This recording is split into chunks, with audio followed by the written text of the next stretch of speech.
ਤੇ ਫਿਰ ਲੜਾਈ ਅਕਾਲ ਤਖਤ ਤੇ ਵੀ ਚਾਰਜ ਫਿਰ ਜਿਹੜੇ ਜਿੱਥੇ ਮੋਰਚੇ ਸੀ ਸਿੰਘਾਂ ਦੇ ਫਿਰ ਤੇ ਬਹੁਤ ਜ਼ਿਆਦਾ ਫਾਇਰ ਹੁੰਦਾ ਵਾ। ਇੱਧਰੋਂ ਆਪਣੇ ਬੰਦੇ ਜਕਾਰੇ ਲਾਏ ਜਾਂਦੀ ਸੀ ਤੇ ਗਾਲਾਂ ਕੱਢਣ ਸੇ ਆਓ ਫੜਾਈਏ ਤੁਹਾਨੂੰ ਕੋਈ ਪਿੰਡ ਵਾਲਾ ਲੈ ਜਾਓ ਆ ਗਏ। ਮੇਰੇ ਖਿਆਲ ਨਾਲ ਜਦੋਂ ਮੈਂ ਸਵੇਰੇ ਗ੍ਰਿਫਤਾਰੀ ਦਿੱਤੀ ਉਦੋਂ ਵੀ ਗਿਣੇ ਸੀ ਉੱਥੇ 14 ਟੈਂਕ ਸੀ।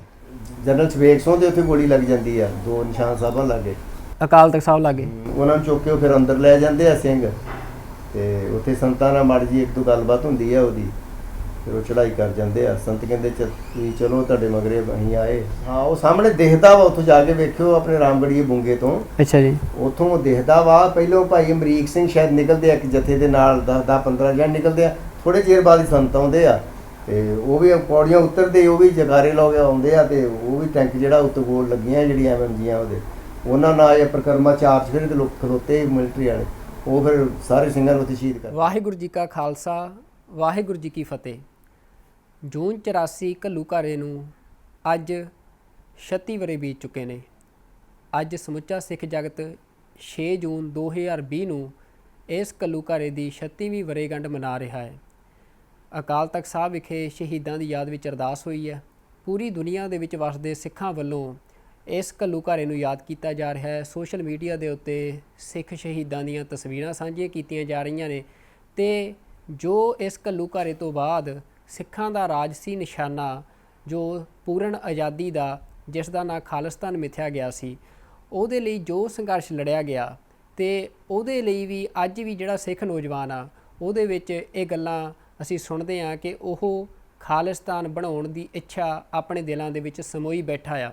ਤੇ ਅੱਜ ਅਕਾਲ ਤਖਤ ਸਾਹਿਬ ਦੇ ਜਥੇਦਾਰ ਗਿਆਨੀ ਹਰਪ੍ਰੀਤ ਸਿੰਘ ਅਤੇ ਸ਼੍ਰੋਮਣੀ ਗੁਰਦੁਆਰਾ ਪ੍ਰਬੰਧਕ ਕਮੇਟੀ ਦੇ ਪ੍ਰਧਾਨ ਗੋਬਿੰਦ ਸਿੰਘ ਲੌਂਗੋਵਾਲ ਵੱਲੋਂ ਵੀ ਇਸ ਗੱਲ ਦੀ ਤਸਦੀਕ ਕੀਤੀ ਗਈ ਕਿ ਸਮੁੱਚੀ ਦੁਨੀਆ ਦੇ ਵਿੱਚ ਵਸਦੇ ਸਿੱਖ ਨੇ ਉਹ ਖਾਲਿਸਤਾਨ ਬਣਾਉਣ ਦੀ ਇੱਛਾ ਰੱਖਦੇ ਨੇ।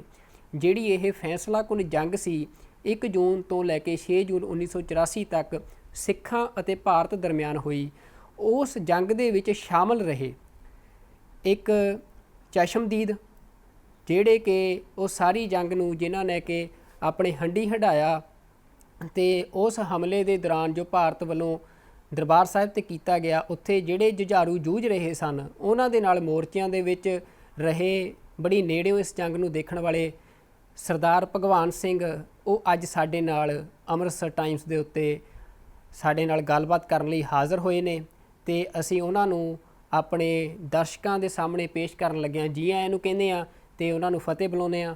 ਵਾਹਿਗੁਰੂ ਜੀ ਕਾ ਖਾਲਸਾ, ਵਾਹਿਗੁਰੂ ਜੀ ਕੀ ਫਤਿਹ। ਵਾਹਿਗੁਰੂ ਜੀ ਕਾ ਖਾਲਸਾ, ਵਾਹਿਗੁਰੂ ਜੀ ਕੀ ਫਤਿਹ। ਸਰਦਾਰ ਭਗਵਾਨ ਸਿੰਘ ਜੀ, ਮੈਂ ਬੜੇ ਸਮੇਂ ਤੋਂ ਕੋਸ਼ਿਸ਼ ਕਰ ਰਿਹਾ ਸੀ, ਮੈਂ ਖੋਜ ਕਰ ਰਿਹਾ ਕਿ ਇੱਕ ਪੱਤਰਕਾਰ ਦੇ ਬਤੌਰ ਵੀ ਤੇ ਇੱਕ ਸਿੱਖ ਨੌਜਵਾਨ ਦੇ ਬਤੌਰ ਵੀ ਕਿ ਆਖਰ 1 ਜੂਨ ਤੇ 6 ਜੂਨ ਦੇ ਦਰਮਿਆਨ ਜਿਹੜੀ ਉਹ ਜੰਗ ਲੜੀ ਗਈ ਅੰਮ੍ਰਿਤਸਰ ਸਾਹਿਬ ਦੇ ਵਿੱਚ, ਉਹ ਜੰਗ ਦੇ ਵਿੱਚ ਕੀ ਵਾਪਰਿਆ। ਕਈ ਤਰ੍ਹਾਂ ਦੇ ਬਿਆਨ ਸਾਡੇ ਸਾਹਮਣੇ ਆ ਚੁੱਕੇ ਨੇ, ਜਿਹੜੇ ਕਈ ਚਸ਼ਮਦੀਦ ਨੇ ਜੋ ਉੱਥੇ ਉਹਨਾਂ ਦਿਨਾਂ ਦੇ ਵਿੱਚ ਹਾਜ਼ਰ ਸੀ, ਉਹ ਕਈ ਇੰਟਰਵਿਊਜ਼ ਅਸੀਂ ਸੁਣਦੇ ਹਾਂ ਜਾਂ ਕਈ ਲਿਖਤੀ ਪ੍ਰਮਾਣ ਵੀ ਕਿਤਾਬੀ ਰੂਪ ਦੇ ਵਿੱਚ ਵੀ ਸਾਡੇ ਸਾਹਮਣੇ ਆਏ ਨੇ। ਪਰ ਮੈਨੂੰ ਇਹ ਭਾਲ ਕਰਦਿਆਂ ਤੁਹਾਡੇ ਬਾਰੇ ਪਤਾ ਲੱਗਿਆ ਕਿ ਤੁਸੀਂ ਖਾਸ ਕਰਕੇ ਜਿਹੜਾ ਕਾਰ ਸੇਵਾ ਵਾਲੇ ਸਿੰਘਾਂ ਦਾ ਜਥਾ ਸੀ, ਉਹ ਜਥਾ ਜਿਹੜੇ ਕਾਫੀ ਸਿੰਘ ਹਜ਼ੂਰ ਸਾਹਿਬ ਤੋਂ ਆਏ ਸੀ, ਉਹ ਉੱਥੇ ਜੂਝਦਿਆਂ ਸ਼ਹੀਦ ਹੋਏ, ਤੁਸੀਂ ਵੀ ਉਹਨਾਂ ਦੇ ਨਾਲ ਉੱਥੇ ਦਰਬਾਰ ਸਾਹਿਬ ਆਏ ਸੀ। ਤੇ ਫਿਰ ਮੈਂ ਤੁਹਾਡੇ ਤੱਕ ਇਹ ਪਹੁੰਚ ਕੀਤੀ ਹੈ ਕਿ ਤੁਸੀਂ ਮਤਲਬ ਜਿਹੜਾ ਉਹ ਸਾਰਾ ਪੱਖ ਆ ਕਿ ਕਾਰ ਸੇਵਾ ਵਾਲੇ ਸਿੰਘਾਂ ਦੀ ਜਿਹੜੀ ਸੇਵਾ ਸੀ ਇਹ ਸਾਰੀ ਜੰਗ ਦੇ ਦੌਰਾਨ, ਉਹ ਵੀ ਸਾਨੂੰ ਪਤਾ ਲੱਗੇ ਤੇ ਹੋਰ ਜੋ ਕੁਝ ਉੱਥੇ ਮੋਰਚਿਆਂ 'ਚ ਵਾਪਰਿਆ ਉਹ ਸਾਨੂੰ ਪਤਾ ਲੱਗੇ। ਤਾਂ ਉਸ ਸੰਬੰਧੀ ਅੱਜ ਅਸੀਂ ਤੁਹਾਡੇ ਨਾਲ ਗੱਲਬਾਤ ਕਰਾਂਗੇ। ਪਹਿਲਾ ਸਵਾਲ ਮੇਰਾ ਤੁਹਾਨੂੰ ਇਹ ਆ ਕਿ ਤੁਸੀਂ ਸੰਤ ਜਰਨੈਲ ਸਿੰਘ ਨੂੰ ਪਹਿਲੀ ਵਾਰ ਕਦੋਂ ਮਿਲੇ? ਸੰਤ ਜਰਨੈਲ ਸਿੰਘ ਖਾਲਸਾ ਨੂੰ ਮੈਂ 1981 ਦੇ ਵਿੱਚ ਤਰਨਤਾਰਨ ਡੇਰਾ ਵਾ ਸਾਡਾ ਕਾਰ ਸੇਵਾ ਵਾਲਿਆਂ ਦਾ। ਸੰਤ ਬਾਬਾ ਹਰੀ ਸਿੰਘ ਜੀ ਦੀ ਤਬੀਅਤ ਕੁਛ ਠੀਕ ਨਹੀਂ, ਢਿੱਲੀ ਸੀ ਤੇ ਮੈਂ ਬਾਬਾ ਸੀਸਾ ਸਿੰਘ ਜਾ ਗੜਵਈਓ ਨਾਹਾ ਹਜੂਰ ਸਾਹਿਬ, ਮੈਂ ਤੇ ਬਾਬਾ ਜੀ ਉੱਥੋਂ ਤਰਨਤਾਰਨ ਆਏ ਸਾਂ ਤੇ ਉਦੋਂ ਹੀ ਸੰਤ ਜਰਨੈਲ ਸਿੰਘ ਜੀ ਉੱਥੇ ਪਤਾ ਲੈਣ ਆਏ ਸੀ ਸੰਤਾਂ ਦਾ। ਪਹਿਲੀ ਮੁਲਾਕਾਤ ਉਹਨਾਂ ਨਾਲ ਮੇਰੀ ਉਦੋਂ ਹੋਈ ਉੱਥੇ। ਤੇ ਤੁਸੀਂ ਉਸ ਤੋਂ ਬਾਅਦ ਫਿਰ ਵਾਪਸ ਹਜ਼ੂਰ ਸਾਹਿਬ ਚਲੇ ਗਏ? ਵਾਪਸ ਹਜ਼ੂਰ ਸਾਹਿਬ ਚਲੇ ਗਏ ਸੀ। ਇਹ ਗੱਲ ਤੁਸੀਂ 1981 ਦੀ ਦੱਸ ਰਹੇ ਹੋ? ਹਾਂਜੀ।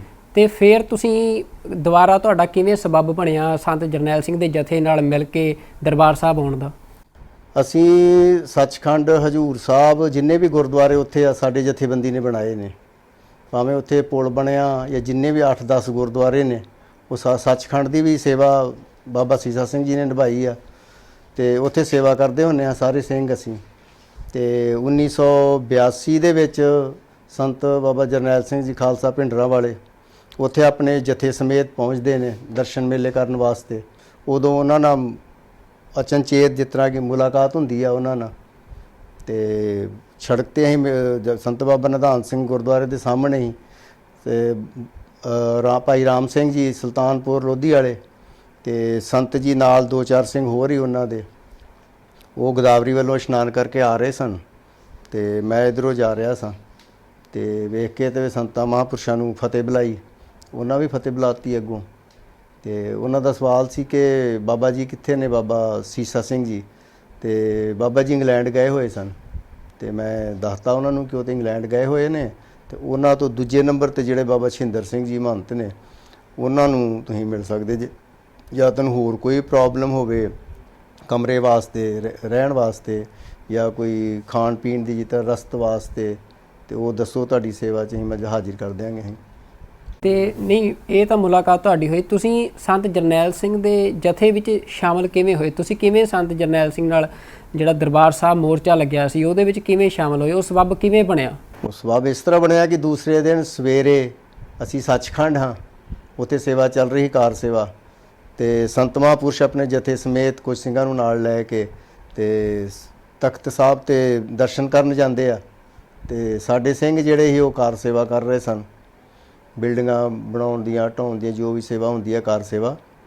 ਤੇ ਸੰਤ ਵੇਖਣ ਡਿਆ ਸੀ ਤਖਤ ਵੱਲ ਤੇ ਕਦੀ ਸਿੰਘਾਂ ਵੱਲ, ਤੇ ਉਹਨਾਂ ਨੂੰ ਵੇਖ ਕੇ ਅਸੀਂ ਫਿਰ ਸੰਤਾਂ ਵੱਲ ਆ ਗਏ, ਫਤਿਹ ਬੁਲਾਈ ਸੰਤਾਂ ਨੂੰ। ਜਿਸ ਤਰ੍ਹਾਂ ਉਹ ਦਲਬੀਰ ਸਿੰਘ ਆਪਣੇ ਹੈਗੇ ਨੇ ਭਲਵਾਨ, ਕੁਛ ਸਿੰਘ ਹੋਰ ਸੀ, ਤੇ ਸੰਤਾਂ ਨੇ ਅੱਗੋਂ ਫਤਿਹ ਬੁਲਾਤੀ। ਤੇ ਸੰਤਾਂ ਵੇਖ ਕੇ ਕਿਹਾ ਕਿ ਸਰੀਰ ਤੁਹਾਡੇ ਤੇ ਬੜੇ ਕਮਾਏ ਨੇ, ਤੇ ਜੇ ਤੁਹਾਡੇ ਸਰੀਰ ਦੀ ਪੰਥ ਨੂੰ ਲੋੜ ਪਏ ਕਿਤੇ, ਤੇ ਤੁਸੀਂ ਮਤਲਬ ਕਿ ਪੰਥ ਦੇ ਕੰਮ ਆਓਗੇ। ਤੇ ਉਹਨਾਂ ਵੀ ਮਜ਼ਾਕੀਏ ਲਈ ਜੀ ਕਿਹਾ, ਤਾਂ ਅਸੀਂ ਵੀ ਅੱਗੋਂ ਕਹਿ ਦਿੱਤਾ ਕਿ ਠੀਕ ਆ ਜੀ, ਜੋ ਤੁਹਾਨੂੰ ਲੋੜ ਪਈ ਸਾਨੂੰ ਯਾਦ ਕਰਿਓ, ਤੁਹਾਡੇ ਤੋਂ ਅੱਗੇ ਹੋ ਕੇ ਸਿਰ ਦਿਆਂਗੇ। ਅੱਛਾ ਜੀ। ਹਾਂ, ਤੇ ਫਿਰ ਸੰਤਾਂ ਨੇ ਵੇਖਿਆ ਜਦੋਂ, ਤੇ ਉਹਨਾਂ ਦੀ ਨਜ਼ਰ ਪਈ, ਤੇ ਕਹਿੰਦੇ ਕਿ ਤੁਸੀਂ ਜਿਹੜੇ ਕਾਰਸਿਆ ਵਾਲੇ ਸਿੰਘ ਆ, ਅੰਮ੍ਰਿਤ ਲੱਗਦਾ ਮੈਂ ਨਹੀਂ ਛਕਿਆ। ਅਸੀਂ ਕਿਹਾ ਕਿ ਨਹੀਂ, ਅਸੀਂ ਛਕਿਆ ਨਹੀਂ ਅੰਮ੍ਰਿਤ, ਅਸੀਂ ਤੇ 2 ਘੰਟੇ ਸਵੇਰੇ 2 ਘੰਟੇ ਬਾਬੇ ਨਾਮ ਜਪਾਉਂਦੇ ਆ, ਤੇ ਸਾਰੀ ਦਿਹਾੜੀ ਹੀ ਸੇਵਾ ਚਲਾ ਦਿੰਦੇ ਆ, ਤੇ ਅਸੀਂ ਕਿਹੜੇ ਕੋਈ ਉਹੋ ਜਿਹੇ ਕੰਮ ਕਰਦੇ ਆ ਕੋਈ। ਸੰਤਾਂ ਨੇ ਕਿਹਾ ਕਿ ਨਹੀਂ, ਇਹ ਗੱਲ ਨਹੀਂ ਗੀ, ਮਤਲਬ ਕਿ ਤੁਸੀਂ ਤਖਤ 'ਤੇ ਸੇਵਾ ਕਰਦੇ ਜੇ ਗੁਰੂ ਦੇ, ਉਹ ਵੀ ਦਸਮ ਪਿਤਾ ਦੇ ਜਿਹਨੇ ਅੰਮ੍ਰਿਤ ਛਕਾਇਆ, ਕਿ ਤੁਹਾਨੂੰ ਵੀ ਅੰਮ੍ਰਿਤ ਛਕਣਾ ਚਾਹੀਦਾ ਵਾ।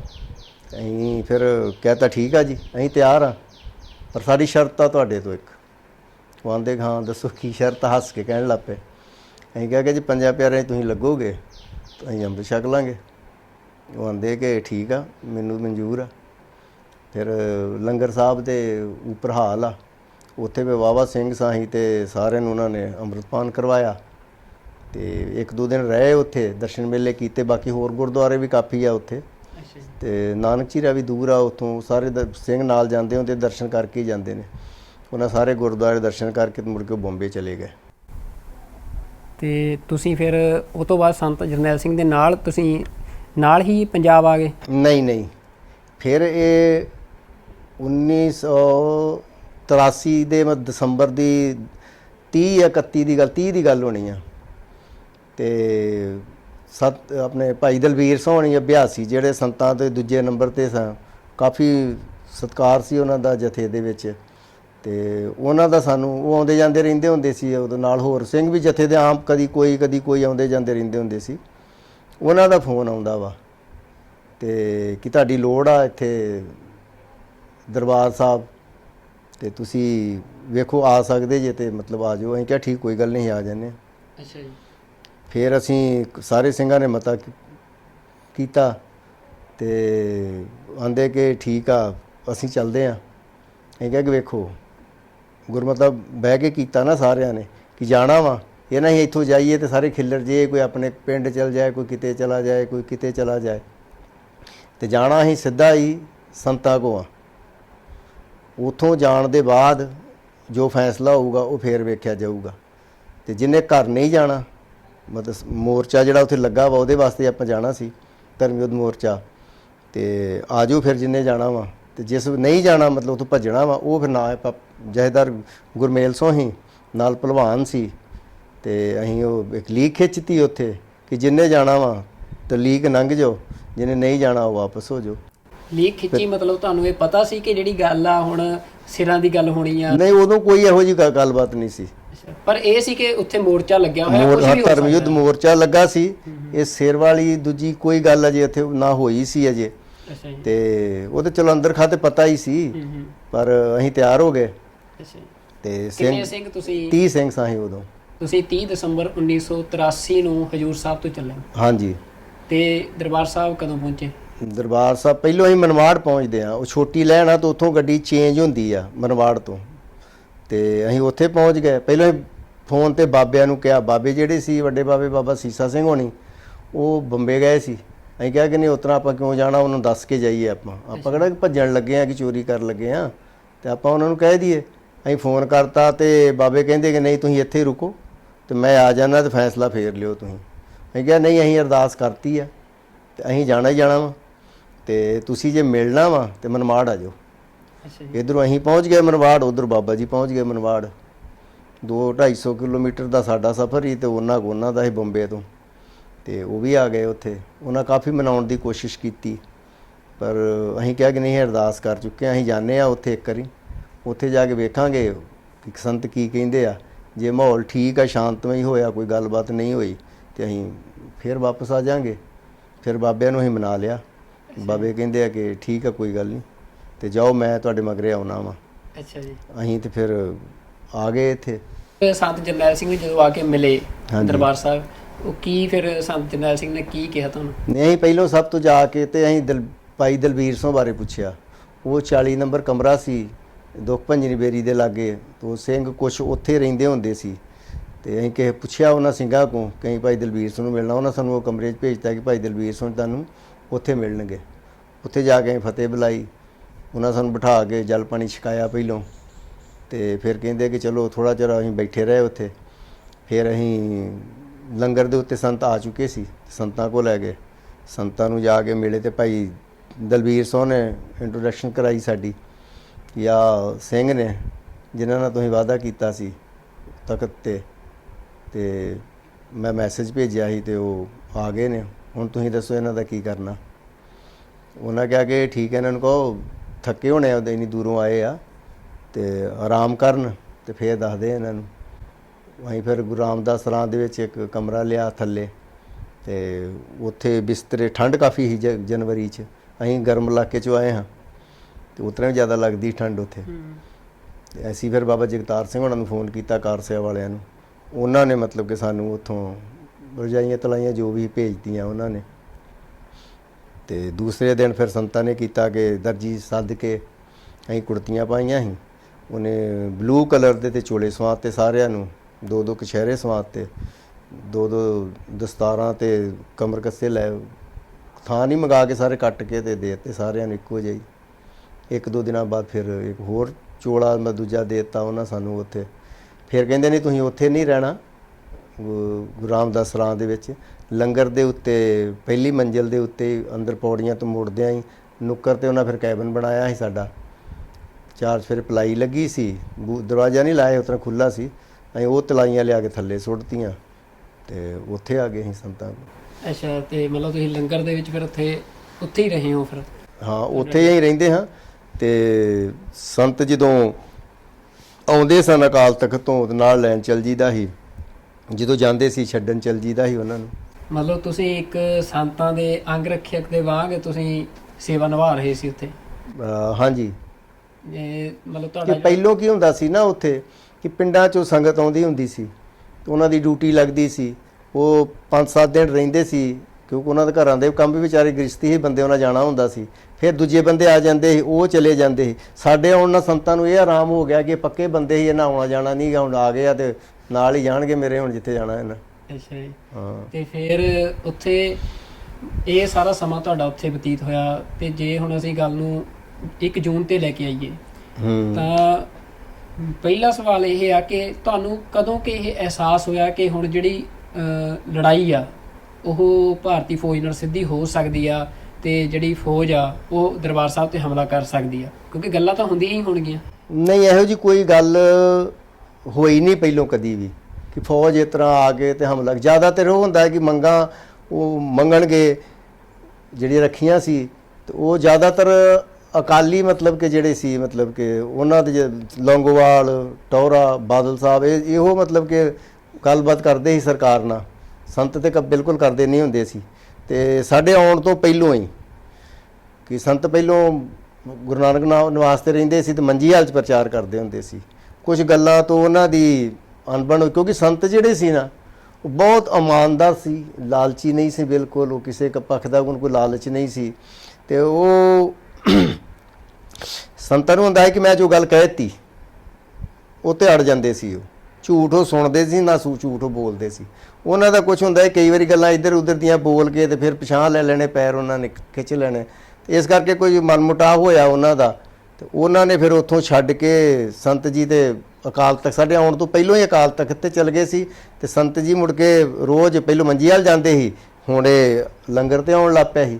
ਜਿਹੜੀ ਸੰਗਤ ਸੀ, ਲੋਕ ਜਿਹੜੇ ਸਨ ਮਿਲਣ ਵਾਲੇ, ਉਹ ਜ਼ਿਆਦਾ ਸੰਤਾਂ ਵੱਲ ਲੋਕਾਂ ਦਾ ਝੁਕਾਅ ਜ਼ਿਆਦਾ ਸੀ। ਜ਼ਿਆਦਾ ਕਰਕੇ ਕਿ ਨੌਜਵਾਨ ਪੀੜ੍ਹੀ ਜਿਹੜੀ ਸੀ, ਜਿਹੜੇ ਸਕੂਲਾਂ ਕਾਲਜਾਂ 'ਚ ਪੜ੍ਹਨ ਵਾਲੇ ਮੁੰਡੇ ਸੀ, ਕੁੜੀਆਂ ਸਨ, ਉਹ ਲੋਕ ਜ਼ਿਆਦਾ ਮਤਲਬ ਕਿ ਇੱਥੇ ਆਉਣ ਲੱਗ ਪਏ ਲੰਗਰ ਦੇ ਉੱਤੇ ਹੀ। ਤੇ ਸੰਤ ਆਪਣੇ ਉੱਤੇ ਪ੍ਰਚਾਰ ਕਰਦੇ ਹੁੰਦੇ ਸੀ ਉਹਨਾਂ ਵਾਸਤੇ। ਅੱਛਾ ਜੀ। ਹਾਂ, ਕਿ ਤੁਸੀਂ ਅੰਮ੍ਰਿਤ ਛਕੋ, ਗੁਰੂ ਵਾਲੇ ਬਣੋ। ਤੇ ਕਾਫੀ ਬਦਲਾਅ ਆ ਗਿਆ। ਮੋਨੇ ਨਵੀਆਂ ਨਵੀਆਂ ਦਾੜੀਆਂ ਵੀ ਲੋਕਾਂ ਦੀ ਆ ਰਹੀਆਂ ਸੀ, ਮਤਲਬ ਕਿ ਸਭ ਮੁੰਡੇ ਜਿਹੜੇ ਦਾੜੀਆਂ ਕਟਾਈਆਂ ਸਾਰੇ ਦਾੜੀ ਰੱਖਣ ਲੱਗ ਪਏ। ਪੱਗਾਂ ਵੀ ਜਿਹੜੀਆਂ ਸੀ ਜ਼ਿਆਦਾ ਕੇਸਰੀ ਨਜ਼ਰ ਆਉਣ ਲੱਗ ਪਈਆਂ। ਤੁਸੀਂ ਭਾਵੇਂ ਸਕੂਲਾਂ ਚਲ ਜਾਓ, ਕਾਲਜਾਂ ਚਲ ਜਾਓ, ਕਿਸੇ ਸ਼ਹਿਰਾਂ ਬਾਜ਼ਾਰ ਚਲ ਜਾਓ, ਅੱਗੇ ਜਿਹੜੀਆਂ ਰੰਗ ਬਰੰਗੀਆਂ ਪੱਗਾਂ ਸੀ ਨਾ ਉਹ ਘੱਟ ਗਈਆਂ ਤੇ ਕੇਸਰੀ ਰੰਗ ਜ਼ਿਆਦਾ ਮਸ਼ਹੂਰ ਹੋ ਗਿਆ। ਇਹ ਸੰਤਾਂ ਦੇ ਪ੍ਰਚਾਰ ਦਾ ਅਸਰ ਸੀ ਤੁਹਾਨੂੰ ਲੱਗਦਾ? ਹਾਂਜੀ, ਸੰਤਾਂ ਦੇ ਪ੍ਰਚਾਰ ਦਾ ਅਸਰ, ਉਹਨਾਂ ਦੀ ਗੱਲ ਦਾ ਅਸਰ ਵੀ ਲੋਕਾਂ ਤੇ ਇਸ ਕਰਕੇ ਹੁੰਦਾ ਸੀ ਨਾ, ਕਰਨੀ ਤੇ ਕਥਨੀ ਦੇ ਬਿਲਕੁਲ ਪੂਰੇ ਸਨ। ਇਹ ਨਹੀਂ ਕਿ ਕਹਿ ਕੁਛ ਰਹੇ ਆ ਤੇ ਕਰਨਾ ਕੁਛ ਆ, ਉਸ ਬੰਦੇ ਦਾ ਅਸਰ ਥੋੜਾ ਘੱਟ ਹੁੰਦਾ ਵਾ। ਤੁਸੀਂ ਸੰਤਾਂ ਦੇ ਬੜੀ ਨੇੜੇ ਸੀ, ਜਦੋਂ ਸੰਤ ਲੰਗਰ ਦੇ ਉੱਤੇ ਆ ਕੇ ਸੰਤਾਂ ਨੇ ਪ੍ਰਚਾਰ ਸ਼ੁਰੂ ਕੀਤਾ, ਉਦੋਂ ਸੰਤਾਂ ਦੇ ਪ੍ਰਚਾਰ ਦੇ ਵਿੱਚ ਅਕਾਲੀ ਦਲ ਬਾਰੇ, ਕਿਉਂਕਿ ਜਿਹੜੇ ਲੀਡਰ ਉਧਰ ਮੋਰਚਾ ਲਾ ਕੇ ਮੰਜੀ ਸਾਹਿਬ ਦੀਵਾਨ ਹਾਲ 'ਚ ਬੈਠੇ ਹੋਏ ਸੀ, ਉਹਨਾਂ ਬਾਰੇ ਸੰਤਾਂ ਦਾ ਰਵੱਈਆ ਕੀ ਤਲਖੀ ਵਾਲਾ ਸੀ, ਜਾਂ ਕਿਹੋ ਜਿਹਾ ਰਵੱਈਆ ਸੰਤਾਂ ਦੇ ਪ੍ਰਚਾਰ ਦੇ ਵਿੱਚ ਕਿਹੋ ਜਿਹੀਆਂ ਗੱਲਾਂ ਹੁੰਦੀਆਂ ਸੀ? ਕੀ ਉਹ ਸਿੱਖ ਸੰਗਤ ਨੂੰ ਸਿੱਖ ਹੱਕਾਂ ਦੇ ਲਈ ਪ੍ਰਚਾਰ ਦੇ ਵਿੱਚ ਉੱਥੇ ਵੀ ਪ੍ਰੇਰ ਰਹੇ ਸੀ? ਨਹੀਂ, ਉਹਨਾਂ ਦੀ ਕੋਈ ਗੱਲਬਾਤ ਇਹੋ ਜਿਹੀ ਕਰਦੇ ਨਹੀਂ ਸੀ ਸੰਤ ਖਾਲੀ ਆਪਣਾ ਪ੍ਰਚਾਰ ਕਰਦੇ ਸੀ, ਜਾਂ ਗੁਰਬਾਣੀ ਬਾਰੇ ਦੱਸਦੇ ਸੀ, ਜਾਂ ਸਿੱਖ ਨੌਜਵਾਨਾਂ ਨੂੰ ਮਤਲਬ ਸਿੱਖੀ ਵਾਸਤੇ ਪ੍ਰੇਰਿਤ ਕਰਦੇ ਸੀ, ਅੰਮ੍ਰਿਤ ਛਕੋ, ਗੁਰੂ ਵਾਲੇ ਬਣੋ, ਬਸ ਇਹੋ ਗੱਲਾਂ ਕਰਦੇ ਹੋ। ਤੇ ਜ਼ਿਆਦਾ ਉੱਥੇ ਲੋਕੀ ਬਹੁਤ ਜਿੱਦਾਂ ਕੋਈ ਕੇਸਾਂ ਕੁਸਾਂ ਵਾਲੇ ਵੀ ਆ ਜਾਂਦੇ, ਝਗੜੇ ਹੋਣ ਜਿਹੜੇ ਹੁੰਦੇ ਸੀ ਕਈ ਉਹੋ ਜਿਹੇ ਸੁਲਝਾਉਣ ਵਾਸਤੇ ਵੀ ਆ ਜਾਂਦੇ ਸੀ। ਫਿਰ ਹਿੰਦੁਸਤਾਨ ਦੇ ਵੱਖ-ਵੱਖ ਕੋਨਿਆਂ 'ਚੋਂ ਦੂਜੇ ਧਰਮਾਂ ਵਾਲੇ ਵੀ ਕਈ ਸਵਾਲ ਪੁੱਛਣ ਆ ਜਾਂਦੇ ਸੀ, ਪੱਤਰਕਾਰ ਆ ਜਾਂਦੇ ਸੀ ਆਪਣੇ ਸ਼ੰਕੇ ਨਿਵਰਤ ਕਰਨ ਵਾਸਤੇ। ਉਹਤੇ ਮਤਲਬ ਜਿਸ ਤਰ੍ਹਾਂ ਮੇਲਾ ਹੀ ਲੱਗਾ ਰਹਿੰਦਾ ਹੈ ਨਾ, ਇੱਕ ਉੱਠਿਆ ਤੇ ਦੂਜਾ ਆ ਗਿਆ, ਦੂਜਾ ਉੱਠਿਆ ਤੀਜਾ ਲੈਣ ਲੱਗੀ ਹੁੰਦੀ ਸੀ ਉੱਥੇ।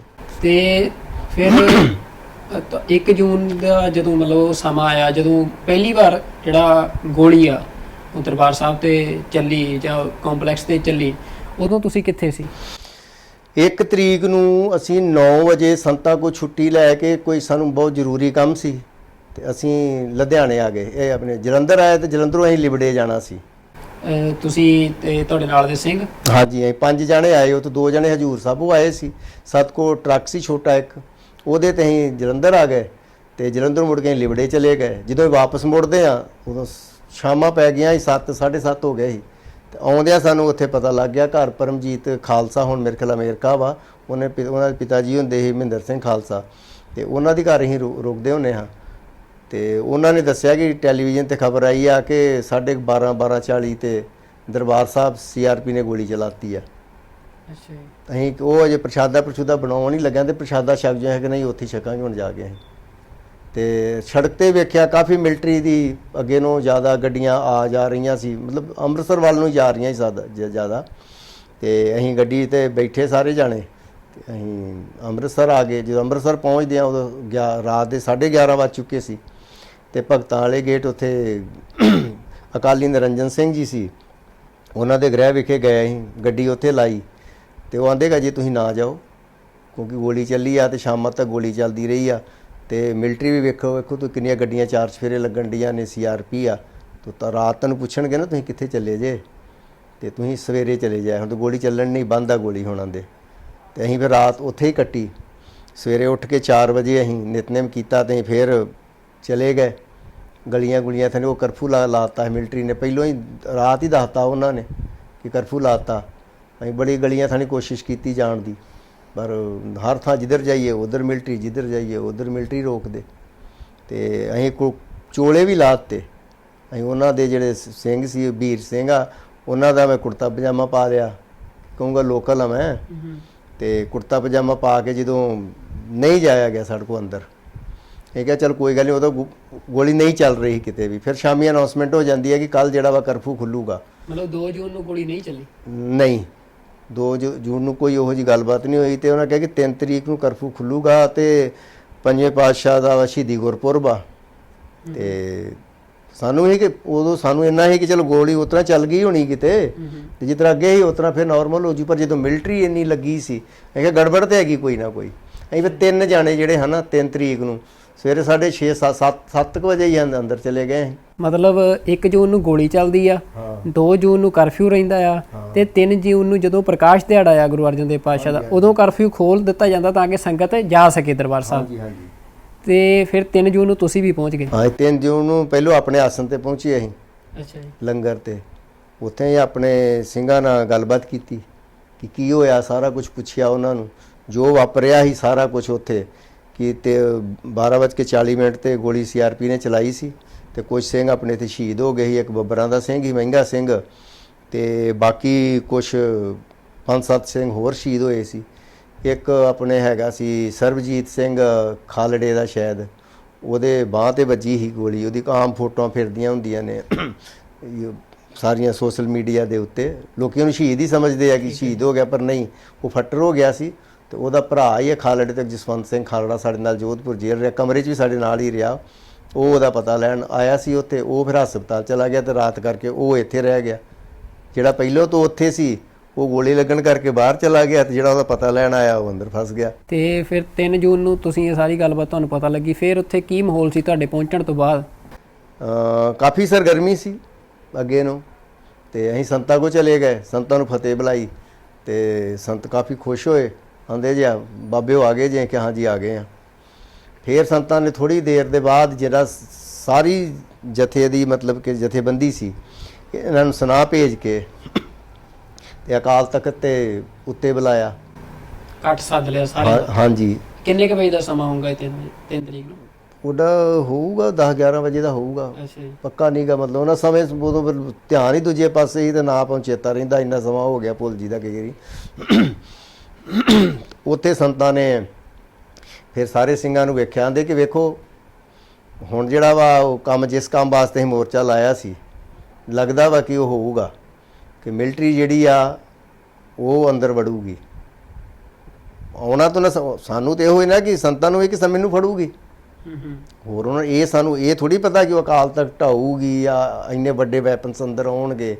ਸਾਨੂੰ ਕਿ ਕਿਸ ਤਰ੍ਹਾਂ ਅੰਦਰ ਵੜ ਕੇ ਸੰਤਾਂ ਨੂੰ ਨਾ ਗ੍ਰਿਫਤਾਰ ਕਰਨਾ, ਤਾਂ ਅਸੀਂ ਗ੍ਰਿਫਤਾਰ ਹੋਣ ਨਹੀਂ ਦੇਣਾ। ਤੇ ਸੰਤਾਂ ਨੇ ਫਿਰ ਫਤਿਹ ਬੁਲਾਈ ਤੇ ਇਹ ਵੀ ਕਿਹਾ ਕਿ ਆਪਣੀ ਜਿੰਨਾ ਚਿਰ ਆਪਾਂ ਰਹੇ ਆ ਬਹੁਤ ਵਧੀਆ ਰਹੇ ਆ, ਇੱਕ ਦੂਜੇ ਨਾਲ ਮਿਲ ਕੇ ਰਹੇ ਆ, ਤੇ ਮੇਰੇ ਕੋਲ ਕੋਈ ਗਲਤੀ ਵੀ ਹੋ ਗਈ ਹੋਏ ਤੇ ਤੁਸੀਂ ਮੈਨੂੰ ਮਾਫ ਕਰ ਦੇਣਾ, ਤੇ ਅਗਰ ਮੈਨੂੰ ਕੁਝ ਹੋ ਜਾਂਦਾ ਤੇ ਸਾਰਾ ਜਥਾ ਜਿਹੜਾ ਵਾ ਜਥੇਬੰਦੀ ਇਕੱਠੀ ਹੋ ਕੇ ਮੇਰੇ ਤੋਂ ਬਾਅਦ ਜਿਹੜਾ ਤੁਹਾਨੂੰ ਚੰਗਾ ਲੱਗੇ ਮੁਖੀ, ਉਹ ਆ ਤੁਸੀਂ ਆਪ ਮਿਲ ਕੇ ਚੁਣ ਲੈਣਾ, ਤੇ ਬਾਕੀ ਸਾਰਿਆਂ ਨੇ ਉਦੋਂ ਮੰਨ ਲੈਣਾ ਉਹਨੂੰ। ਇਹ ਜਿਹੜਾ ਇਕੱਠ ਹੋਇਆ, ਇਹ ਤੁਸੀਂ ਕਹਿ ਰਹੇ ਹੋ ਜਿੱਥੇ ਸੰਤ ਇਹ ਗੱਲ ਕਹਿ ਰਹੇ ਆ, ਕਿੰਨੇ ਕੁ ਸਿੰਘ ਉਸ ਇਕੱਠ ਦੇ ਵਿੱਚ ਹੋਣਗੇ? ਕਾਫੀ ਉੱਤੇ ਸਾਰਾ ਭਰਿਆ ਸੀ। ਅਕਾਲ ਤਖਤ ਜਿਹੜੀ ਬਿਲਕੁਲ ਉੱਪਰਲੀ ਛੱਤ ਦੇ ਨਾ, ਸਾਰਾ ਮਤਲਬ ਕਿ ਭਰਿਆ ਸੀ ਉਹ। ਤੇ ਹੋਰ ਸੰਤਾਂ ਨੇ ਕੀ ਕਿਹਾ ਜੀ? ਸਿਰਫ ਇੰਨੀ ਗੱਲ ਹੋਈ ਜਾਂ ਕੁਝ ਹੋਰ ਵੀ ਵਚਨ ਹੋਏ? ਨਹੀਂ, ਹੋਰ ਕੋਈ ਵਚਨ ਨਹੀਂ ਹੋਏ। ਫਿਰ ਸੰਤ ਥੱਲੇ ਆ ਗਏ ਆ ਤੇ ਸਾਰੇ ਸਿੰਘਾਂ ਨੂੰ ਉਹਨਾਂ ਨੇ ਗੋਲੀ ਸਿੱਕਾ ਜੋ ਹੀ ਸਮਾਨ ਚਕਾਤਾ। ਤੇ ਮੋਰਚੇ ਛੋਟੇ ਮੋਟੇ ਤੇ ਮਤਲਬ ਸਾਡੇ ਬੰਦੇ ਬਣਾ ਹੀ ਰਹੇ ਸੀ ਸਾਰੇ ਪਹਿਲੋਂ ਤੋਂ ਹੀ, ਮਾੜੇ ਮੋਟੇ ਜਿਹੜੇ ਉਹ ਬਣਾਈ ਦੇ। ਮੋਰਚੇ ਬਣਾਉਣੇ ਸ਼ੁਰੂ ਕਰਤੇ ਸੀ ਇਹ 25-26 ਤੋਂ ਮੈਂ ਥੋੜੇ ਮੋਟੇ ਬਣਨੇ ਸ਼ੁਰੂ ਹੋ ਗਏ। ਪਤਾ ਲੱਗ ਗਿਆ ਕਿ ਮਿਲਟਰੀ ਮਤਲਬ ਕਿ ਆਊਗੀ। ਸੰਤਾਂ ਦੀ ਵੀ ਆਪਣੀ ਇੰਟੈਲੀਜੈਂਸ ਹੈਗੀ ਆ, ਲੋਕ ਉਹਨਾਂ ਨਾਲ ਜਿਹੜੇ ਪਿਆਰ ਕਰਦੇ ਸੀ ਉਹ ਦੱਸ ਦਿੰਦੇ ਸੀ ਉਹਨਾਂ ਨੂੰ। ਅੱਛਾ ਜੀ। ਤੇ ਜਿਹੜਾ 1 ਤਰੀਕ ਤੋਂ ਬਾਅਦ ਸਾਡੇ ਸਿੰਘਾਂ ਨੇ ਫਿਰ ਮੋਰਚੇ ਬਣਾਉਣੇ ਸ਼ੁਰੂ ਕਰਤੇ ਸੀ। ਦੋਵੇਂ ਬੁਰਜ ਜਿਹੜੇ ਆ, ਜਿਹੜਾ ਲੰਗਰ ਨੂੰ ਛੱਡ ਕੇ ਦੂਜਾ ਬੁਰਜ ਆ, ਉਹਦੇ ਤੇ ਜ਼ਿਆਦਾ ਵੱਡਾ ਮਤਲਬ ਮੋਰਚਾ ਬਣਾਇਆ ਗਿਆ। ਇੱਟਾਂ ਲੈ ਕੇ ਜਾ ਕੇ ਉਹ ਬਣਾਇਆ, ਉੱਤੇ ਬੋਰੀਆਂ ਵੀ ਰੱਖੀਆਂ, ਮਤਲਬ ਕਿ ਚਾਦਰਾਂ ਵੀ ਉੱਤੇ ਪਾਤੀਆਂ, ਉੱਤੋਂ ਕੋਈ ਚੀਜ਼ ਨਾ ਡਿੱਗੇ। ਤੇ ਉਹ ਮੋਰਚਾ ਹੀ ਤੇ ਲੰਗਰ ਦੇ ਉੱਤੇ ਫਿਰ ਸਾਰੇ ਪੌੜੀਆਂ 'ਚ ਉੱਪਰ ਵੀ ਕਾਫੀ ਮੋਰਚੇ ਬਣਾਏ। ਫਿਰ ਉਹ ਬਾਬੇ ਦੀਪ ਸਿੰਘ ਵਾਲੀ ਬਾਈ ਜਿਹੜੀ ਆ, ਜਿੱਥੇ ਕੜਾਹ ਪ੍ਰਸ਼ਾਦ ਦੀ ਪਰਚੀ ਕੱਟੀ ਜਾਂਦੀ, ਉਹ ਤੋਂ ਪਹਿਲੋਂ ਜਿਹੜੀ ਜਿੱਥੇ ਛਬੀਲ ਆ, ਉਹ ਮੋਰਚਾ ਵੀ ਸਾਡੇ ਸਿੰਘਾਂ ਕੋਲ ਸੀ ਤੇ ਉੱਥੇ ਵੀ ਉਹਨਾਂ ਮੋਰਚੇ ਬਣਾਏ। ਹੋਰ ਬਾਕੀ ਅਕਾਲ ਤਖਤ ਵਾਲੀ ਸਾਈਡ ਤੇ ਜਿੱਥੇ ਜਿੱਥੇ ਸਾਡੇ ਸਿੰਘ ਜਿਹੜੇ ਹੀ ਪ੍ਰੋਫੈਸ਼ਨਲ ਬੰਦੇ, ਕਾਰ ਸੇਵਾ ਵਾਲੇ, ਇਹ ਕੰਮ ਦੇ ਮਾਹਰ ਸਨ। ਅੱਛਾ, ਜਿਹੜਾ ਮੋਰਚੇ ਬਣਾਉਣ ਦਾ ਕੰਮ ਸੀ ਉਹ ਕਾਰ ਸੇਵਾ ਵਾਲਿਆਂ ਨੂੰ ਦਿੱਤਾ ਗਿਆ? ਹਾਂ, ਮਨੇ ਹੋਰ ਬਾਕੀ ਜਿਹੜੇ ਸੰਗਤ ਦੇ ਵਿੱਚ ਸਿੰਘ ਸੀ ਜਿਨ੍ਹਾਂ ਦੀ ਆਪਣੀਆਂ ਡਿਊਟੀਆਂ ਲੱਗੀ, ਜਿਨ੍ਹਾਂ ਦੀ ਡਿਊਟੀ ਜਿਸ ਮੋਰਚੇ 'ਚ ਹੈਗੀ ਸੀ, ਉਹ ਵੀ ਨਾਲ ਲੱਗੇ ਸੀ ਬੰਦੇ। ਇਹ ਨਹੀਂ ਕਿ ਸਾਡਾ ਇਕੱਲਿਆਂ ਦਾ ਕੰਮ ਸੀ। ਉਹ ਕਾਰ ਸੇਵਾ ਵਾਲਿਆਂ ਦਾ ਕੰਮ ਹੀ ਹੁੰਦਾ ਆ ਇਹ? ਹਾਂ, ਨਹੀਂ, ਸਾਡਾ ਕੰਮ ਹੈਗਾ, ਪਰ ਉਹ ਲੋਕਾਂ ਦੀ ਵੀ ਨਾਲ ਸਮੂਲੀਅਤ ਸੀ। ਜਿਹੜੇ ਦਰਸ਼ਨ ਮੇਲੇ ਕਰਨ ਆਏ ਸੀ ਲੋਕ, ਉਹਨਾਂ ਨੇ ਭੱਜ ਦੌੜ ਕੇ ਕਾਫੀ, ਜਿੱਦਾਂ ਥੱਲੇ ਇੱਟਾਂ ਖੜਨੀਆਂ ਸੀ, ਸੀਮੈਂਟ ਖੜਨਾ ਸੀ, ਬੋਰੀਆਂ ਮਿੱਟੀ ਖੜਨੀ, ਸਾਰੇ ਅਸੀਂ ਨਹੀਂ ਇਕੱਲੇ ਕਰ ਰਹੇ ਸਾਂ, ਉਹ ਸਿੰਘ ਵੀ ਬਹੁਤ ਜ਼ਿਆਦਾ ਕਰ ਰਹੇ ਸਨ ਨਾਲ। ਤੇ ਫਿਰ ਜਦੋਂ ਇਹ ਇਕੱਤਰਤਾ ਖਤਮ ਹੁੰਦੀ ਆ 3 ਜੂਨ ਵਾਲੀ ਜਿਹੜੀ ਤੁਸੀਂ ਦੱਸੀ, ਫਿਰ ਇਸ ਤੋਂ ਬਾਅਦ ਗੋਲੀ ਸਿੱਕਾ ਲੈ ਕੇ ਸਿੰਘ ਆਪੋ ਆਪਣੇ ਮੋਰਚਿਆਂ ਚਲੇ ਗਏ। ਤੇ ਫਿਰ ਉਹ ਤੋਂ ਬਾਅਦ ਕੀ ਵਾਪਰਦਾ ਆ 3 ਜੂਨ ਸ਼ਾਮ ਨੂੰ? ਕੀ ਹੁੰਦਾ ਆ, ਜਾਂ ਕੋਈ ਇਹੋ ਜਿਹੀ ਘਟਨਾ ਜਿਹੜੀ ਕਿ ਜੰਗ ਲੱਗਣ ਤੋਂ ਪਹਿਲਾਂ ਤੇ ਇਸ ਇਕੱਤਰਤਾ ਤੋਂ ਬਾਅਦ ਹੋਈ ਹੋਵੇ, ਜਿਹੜੀ ਤੁਹਾਨੂੰ ਯਾਦ ਹੋਵੇ, ਤੁਸੀਂ ਸਾਂਝੀ ਕਰਨੀ ਚਾਹੁੰਦੇ ਹੋ? ਨਹੀਂ, 2 ਨੂੰ ਹੋਈ ਸੀ ਉੱਥੇ ਕਿ ਜਦੋਂ 1 ਨੂੰ ਗੋਲੀ ਚੱਲੀ ਆ ਤੇ 2 ਨੂੰ ਗੁਰਚਰਨ ਸਿੰਘ ਟੌਹਰਾ ਜਿਹੜੇ ਆ, ਉਹ ਸੰਤਾਂ ਨੂੰ ਮਿਲਣ ਆਉਂਦੇ ਆ ਅਕਾਲ ਤਖਤ ਦੇ ਉੱਤੇ। ਤੇ ਸੰਤ ਤੇ ਗੁਰਚਰਨ ਸਿੰਘ ਟੌਹਰਾ ਦੋਵੇਂ ਕਮਰੇ 'ਚ ਹੁੰਦੇ ਆ, ਹੋਰ ਕੋਈ ਬੰਦਾ ਨਾਲ ਨਹੀਂ ਹੁੰਦਾ, ਉਹਨਾਂ ਗੜਵਈ ਵੀ ਨਹੀਂ ਹੁੰਦਾ ਉਹਨਾਂ ਦਾ। ਇਹਨਾਂ ਦੀ 1 ਘੰਟਾ ਮੀਟਿੰਗ ਚੱਲਦੀ ਆ। ਤੇ ਜਿਹੜੇ ਸਿੰਘ ਉੱਥੇ ਖਲੋਤੇ ਸੀ ਗੇਟ ਦੇ ਲਾਗੇ, ਤਾਂ ਉਹ ਸੁਖਵੰਤ ਸਿੰਘ ਜਲਾਲਾਬਾਦ ਆ, ਉਹਦੇ ਕਹਿਣ ਦੇ ਮੁਤਾਬਕ ਸੰਤ ਗਰਮ ਸੀ ਕਾਫੀ, ਅੰਦਰੋਂ ਆਵਾਜ਼ ਤੇ ਆ ਹੀ ਰਹੀ ਸੀ। ਤੇ ਟੌਹਰਾ ਸਾਹਿਬ ਥੋੜਾ ਉਹ ਢਿੱਲਾ, ਹਾਂ ਹੂੰ ਨੂੰ ਜਿੱਤ ਕਰਨਾ ਅੱਗੋਂ ਜਵਾਬ ਦੇਈ ਜਾਂਦੇ ਸੀ। ਤੇ 1 ਘੰਟੇ ਦੇ ਬਾਅਦ ਫਿਰ ਟੌਹਰਾ ਸਾਹਿਬ ਨਿਕਲ ਕੇ ਤੇ ਫਿਰ ਆਪਣੇ ਸਮੁੰਦਰੀ ਹਾਲ ਵੱਲ ਆ ਗਏ। ਤੇ ਸੰਤ ਜਿਹੜੇ ਸੀ ਉਹ ਆ ਗਏ ਆਪਣਾ ਲੰਗਰ ਦੇ ਉੱਤੇ। 3 ਤਰੀਕ ਨੂੰ ਵੀ ਆਏ ਉਹ।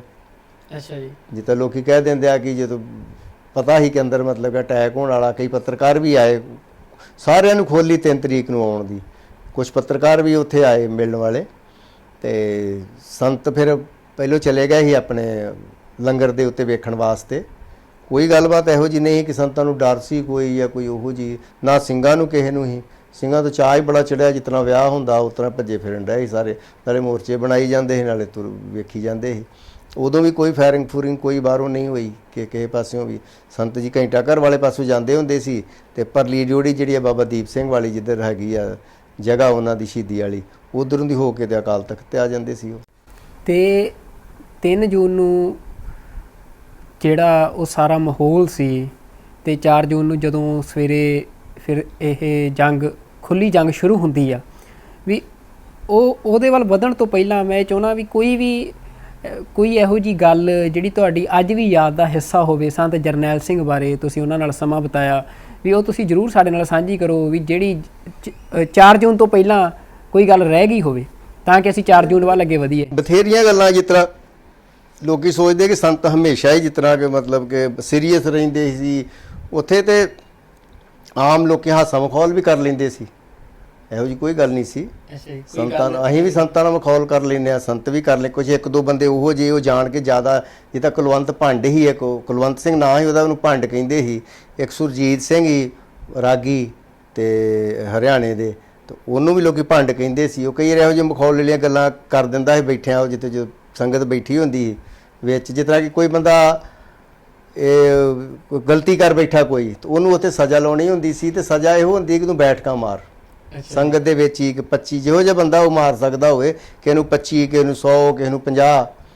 ਤੇ ਜਦੋਂ ਮਾਰਨ ਡਿਆ ਹੁੰਦਾ ਸੀ ਬੰਦਾ, ਜਦੋਂ ਥੱਕ ਜਾਂਦਾ ਸੀ ਕਈ, ਤੇ ਲਾਗੂ ਕੋਈ ਬੰਦਾ ਅਗਰ ਉੱਠ ਕੇ ਕਹਿ ਦਿੰਦਾ ਸੀ ਵੀ ਮਾਰ ਸੱਚੇ ਪਾਤਸ਼ਾਹ ਜੀ, ਸੌਰੀ ਕਿ ਬਾਬਾ ਜੀ ਆ ਮਤਲਬ ਕਿ ਛੱਡ ਦਿਓ, ਚਲੋ ਸਿੰਘ ਉਹ ਗਲਤੀਆਂ ਚਲੋ ਹੋ ਹੀ ਜਾਂਦੀਆਂ ਨੇ, ਉਹ ਕਹਿੰਦੇ ਫਿਰ ਤੂੰ ਮਾਰ ਦੇ। ਤੇ ਇਸੇ ਤਰ੍ਹਾਂ ਇੱਕ ਦਿਨ ਉਹ ਕਿਸੇ ਸਿੰਘ ਨੂੰ ਸੇਵਾ ਲੱਗੀ ਕਿ ਉਹ ਬੈਠਕਾਂ ਮਾਰਨ ਵਾਸਤੇ, ਤੇ ਭੰਡ ਹੀ ਉਹਦੇ ਮਗਰ ਬੈਠਾ, ਕੋਈ ਬੀਬੀ ਹੀ ਲਾਗੇ ਬੈਠੀ, ਤੇ ਸੋ ਭਾਂਡੋ ਦੇ ਬੀਬੀ ਦੇ ਲਾਗੇ ਕੰਨ 'ਚ ਕਹਿੰਦਾ ਕਿ ਭੈਣ ਜੀ ਤੁਸੀਂ ਕਹਿ ਦਿਓ, ਤੁਹਾਨੂੰ ਤਾਂ ਸਾਧ ਬੈਠਕਾਂ ਮਰਾਉਣੋਂ ਰਹੂਗਾ। ਤੇ ਉਹ ਖਲੋ ਕੇ ਬੀਬੀ ਹੱਥ ਜੋੜ ਕੇ ਫਤਿਹ ਬੁਲਾ ਕੇ ਆਂਦੀ ਹੈ ਕਿ ਬਾਬਾ ਜੀ ਚਲੋ ਰਹਿਣ ਦਿਓ ਇਹਨਾਂ ਨੂੰ। ਹੁਣ ਸੰਤ ਉਹਨੂੰ ਤਾਂ ਲੇਡੀ ਸੀ, ਉਹਨੂੰ ਕਿਤਾ ਮਤਲਬ ਬੈਠਕਾਂ ਮਾਰਨ ਵਾਸਤੇ ਕਹਿੰਦੇ। ਸੰਤਾਂ ਨੇ ਵੇਖਿਆ ਇੱਧਰ ਉੱਧਰ ਕਿ ਲੇਡੀ ਦੇ ਨਹੀਂ ਹੁਕਮ, ਹਿੰਮਤ ਨਹੀਂ ਪੈਣੀ ਗੱਲਬਾਤ ਕਰਨ ਦੀ। ਤੇ ਉਹ ਵੇਖਿਆ ਆਸੇ ਪਾਸੇ ਤੇ ਭੰਡ ਪਿੱਛੇ ਬੈਠਾ ਸੀ। ਕਹਿੰਦੇ ਸੁਰਜੀਤ ਸਿੰਘ ਤੂੰ ਖੜਾ ਹੋ। ਅੱਛਾ ਜੀ। ਉਹ ਪਹਿਲੇ ਬੋਲਣ ਲੱਗ ਪਿਆ, ਕਹਿੰਦਾ ਮੈਂ ਕਿਉਂ? ਉਹ ਕਹਿੰਦੇ ਕਿ ਤੂੰ ਕਿਹਾ ਹੋਣਾ ਬੀਬੀ ਨੂੰ। ਉਹ ਕਹਿੰਦਾ ਨਹੀਂ ਮੈਂ ਕਿਹਾ ਵੀ ਹੈ ਮੰਨ ਲਓ, ਪਰ ਤੁਹਾਡਾ ਨਹੀਂ ਜਿੱਦਾਂ ਰੂਲ ਆ ਜੋ ਵੀ ਇੱਥੋਂ ਦਾ ਕਿ ਜਿਹੜਾ ਬੰਦਾ ਕਵੇ ਉਹਨੇ ਮਾਰਨੀਆਂ ਨੇ, ਉਹ ਮਾਰੂ ਮੈਂ ਕੋ ਮਾਰਾਂ? ਕਹਿੰਦੇ ਨਾ ਹੁਣ ਤੂੰ ਮਾਰੇਗਾ। ਤੇ ਇਹ ਤਾਂ ਮਖੌਲ ਬਥੇਰੇ ਕਰਦੇ ਕੁਦਰੇ। ਉਹ ਸੰਤਾਂ ਦੀ ਮਿਮਿਕਰੀ ਵੀ ਕਰ ਲੈਂਦਾ ਹੁੰਦਾ ਸੀ। ਕਈ ਵਾਰੀ ਸੰਤ ਜਿਸ ਤਰ੍ਹਾਂ ਆ ਰਹੇ ਹੁੰਦੇ ਸੀ, ਮਤਲਬ ਨਹੀਂ ਹੁੰਦੇ ਸੀ, ਤਾਂ ਸਾਰੇ ਸਿੰਘ ਖਲੋ ਕੇ ਤੇ ਉਹਨੂੰ ਕਹਿ ਦਿੰਦੇ ਹੁੰਦੇ ਕਿ ਸੰਤ ਕਿਤਨਾ ਕਰਦੇ ਹੁੰਦੇ ਆ ਬੋਲ। ਤਾਂ ਬਿਲਕੁਲ ਜਿਸ ਤਰ੍ਹਾਂ ਹੂ ਬਹੂ ਸੰਤ ਜਿਸ ਤਰ੍ਹਾਂ ਬੋਲਦੇ ਉਸ ਤਰ੍ਹਾਂ ਬੋਲਦਾ ਹੁੰਦਾ ਸੀ। ਇੱਕ ਦਿਨ ਸੰਤ ਉੱਪਰ ਚਲੇ ਗਏ ਪੌੜੀ ਚੜ੍ਹ ਕੇ, ਜਿੱਦਾਂ ਇੱਕ ਹੋਰ ਉੱਪਰ ਹੀ ਨਾ ਜਿੱਥੇ ਕਨਾਤਾਂ ਲੱਗੀਆਂ ਸੀ, ਸੰਤ ਪ੍ਰਸ਼ਾਦਾ ਛਕਣ ਲਈ ਉੱਤੇ ਜਾਇਆ ਕਰਦੇ ਸਨ।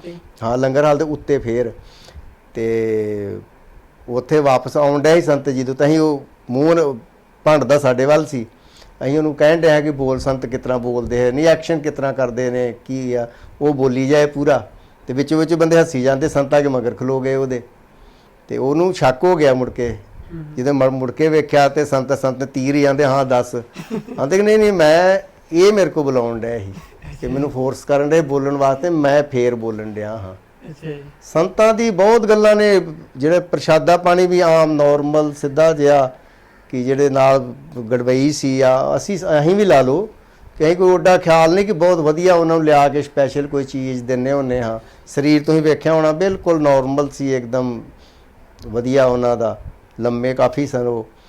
ਤੇ ਉੱਥੇ ਫਿਰ ਸੰਤਾਂ ਨੂੰ ਕਈ ਵਾਰੀ ਮਤਲਬ ਕਿ ਰੋਟੀ ਪਾਣੀ ਵੀ, ਕੱਪੜੇ ਵੀ ਤੁਸੀਂ ਵੇਖ ਲਓ ਉਹਨਾਂ ਦੇ ਬਿਲਕੁਲ ਸਧਾਰਨ ਜੇ ਕੁੜਤਾ ਹੁੰਦਾ ਸੀ, ਪੱਗ ਵੀ ਉਹਨਾਂ ਕਦੀ ਮੇਰੇ ਖਿਆਲ ਸੀਸੇ 'ਚ ਨਹੀਂ ਮਤਲਬ ਬੱਧੀ ਹੋਣੀ। ਤੇ ਦਾੜਾ ਵੀ ਜਿਹੜਾ ਸੀ ਆਮ ਕਈ ਦਹੀਂ ਨਾਲ ਵੀ ਨਹਾ ਲੈਂਦੇ ਆ, ਸਾਬਣ ਨਾਲ ਉਤਰਾ ਹੀ ਨਹਾ ਨੂੰ ਕੇ ਮਤਲਬ ਕਿ ਆ ਜਾਂਦੇ ਹੁੰਦੇ। ਬਨਾਵਟੀ ਕੋਈ ਚੀਜ਼ ਨਹੀਂ, ਜੋ ਚੀਜ਼ ਹੀ ਬਿਲਕੁਲ ਐ ਓਰੀਜਨਲ ਹੀ। ਸੰਤਾਂ ਦਾ ਜਿਹੜਾ ਅਕਾਲ ਤਖਤ ਸਾਹਿਬ ਤੇ ਜਦੋਂ ਸੰਤ ਚਲੇ ਗਏ ਤਾਂ ਉੱਥੇ ਸੰਤਾਂ ਦੀ ਰਿਹਾਇਸ਼ ਸੀ ਜਿਹੜੀ, ਉਹ ਕਿੱਥੇ ਸੀ ਅਕਾਲ ਤਖਤ ਸਾਹਿਬ ਤੇ? ਇਹ ਅਕਾਲ ਤਖਤ ਤੋਂ ਪੌੜੀਆਂ ਚੜ੍ਹ ਕੇ ਉੱਤੇ 2 ਕਮਰੇ ਹੀ ਅਕਾਲ ਤਖਤ ਦੇ ਨਾਲ ਹੀ ਲੱਗਦੇ ਸੀ ਉਹ।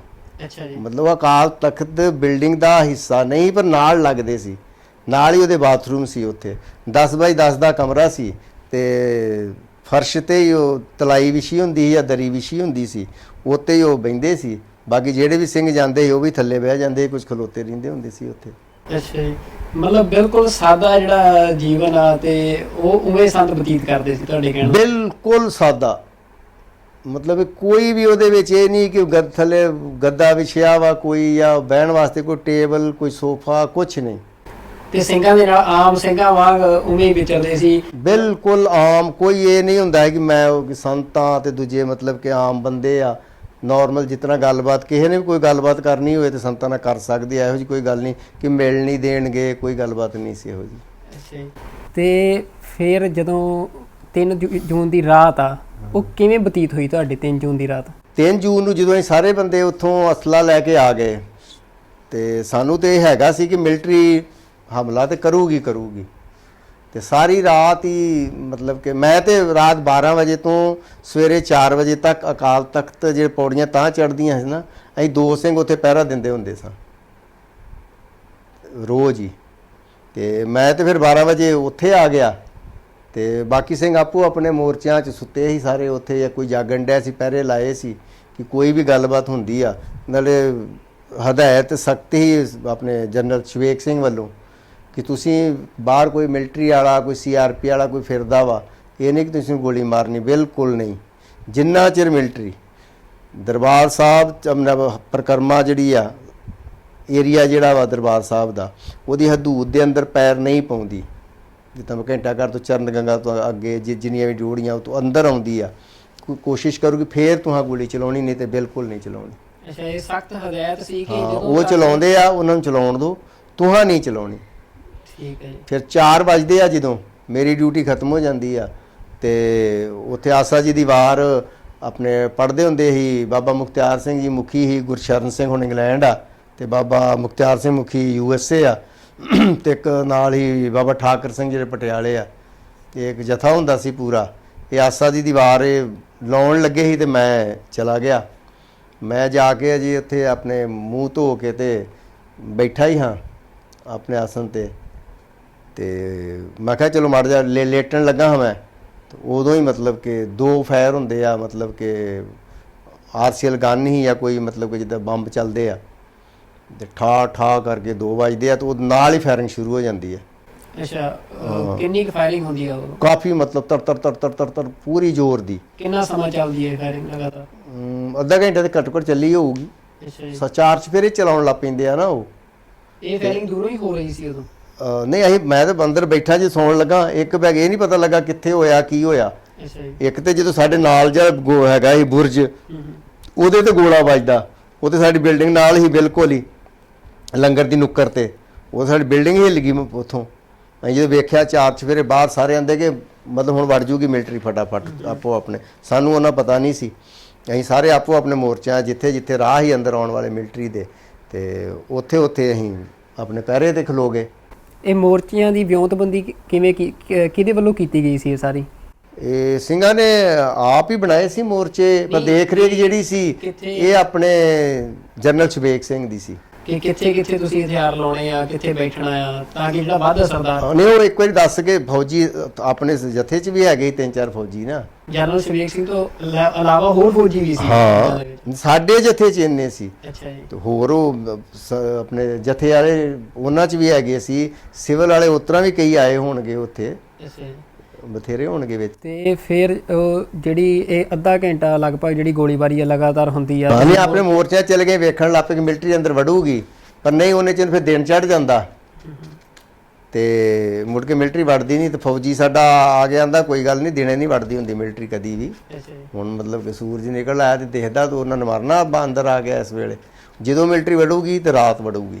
ਤੇ ਨਹੀਂ, ਇਹ 4 ਜੂਨ ਦੇ ਜਦੋਂ ਇਹ ਗੋਲੀਬਾਰੀ ਸਾਰੀ ਹੁੰਦੀ ਆ, ਸਿੰਘਾਂ ਦੇ ਵਿੱਚ ਕਿਹੋ ਜਿਹੀਆਂ ਗੱਲਾਂ ਬਾਤਾਂ, ਕਿਹੋ ਜਿਹਾ ਮਾਹੌਲ ਆ? ਕੋਈ ਡਰ ਭੈ ਦੀ ਗੱਲ, ਜਾਂ ਕਿਉਂਕਿ ਫੌਜ ਦੇ ਨਾਲ ਸਿੱਧਾ ਟੱਕਰਾ, ਮਤਲਬ ਮੌਤ ਸਾਹਮਣੇ ਸੀ, ਮਤਲਬ ਕਿਹੋ ਜਿਹਾ ਮਾਹੌਲ ਸੀ? ਕੀ ਸਿੰਘਾਂ ਦੇ ਵਿੱਚ ਕੋਈ ਵੀ ਡਰ ਵਰਗੀ ਗੱਲ ਸੀ? ਕੋਈ ਵੀ ਇੱਕ ਨਵੇਂ ਪੈਸੇ ਦਾ ਵੀ ਡਰ ਨਹੀਂ ਸੀ, ਕਿਉਂਕਿ ਬੈਠੇ ਇਸੇ ਵਾਸਤੇ ਸੀ।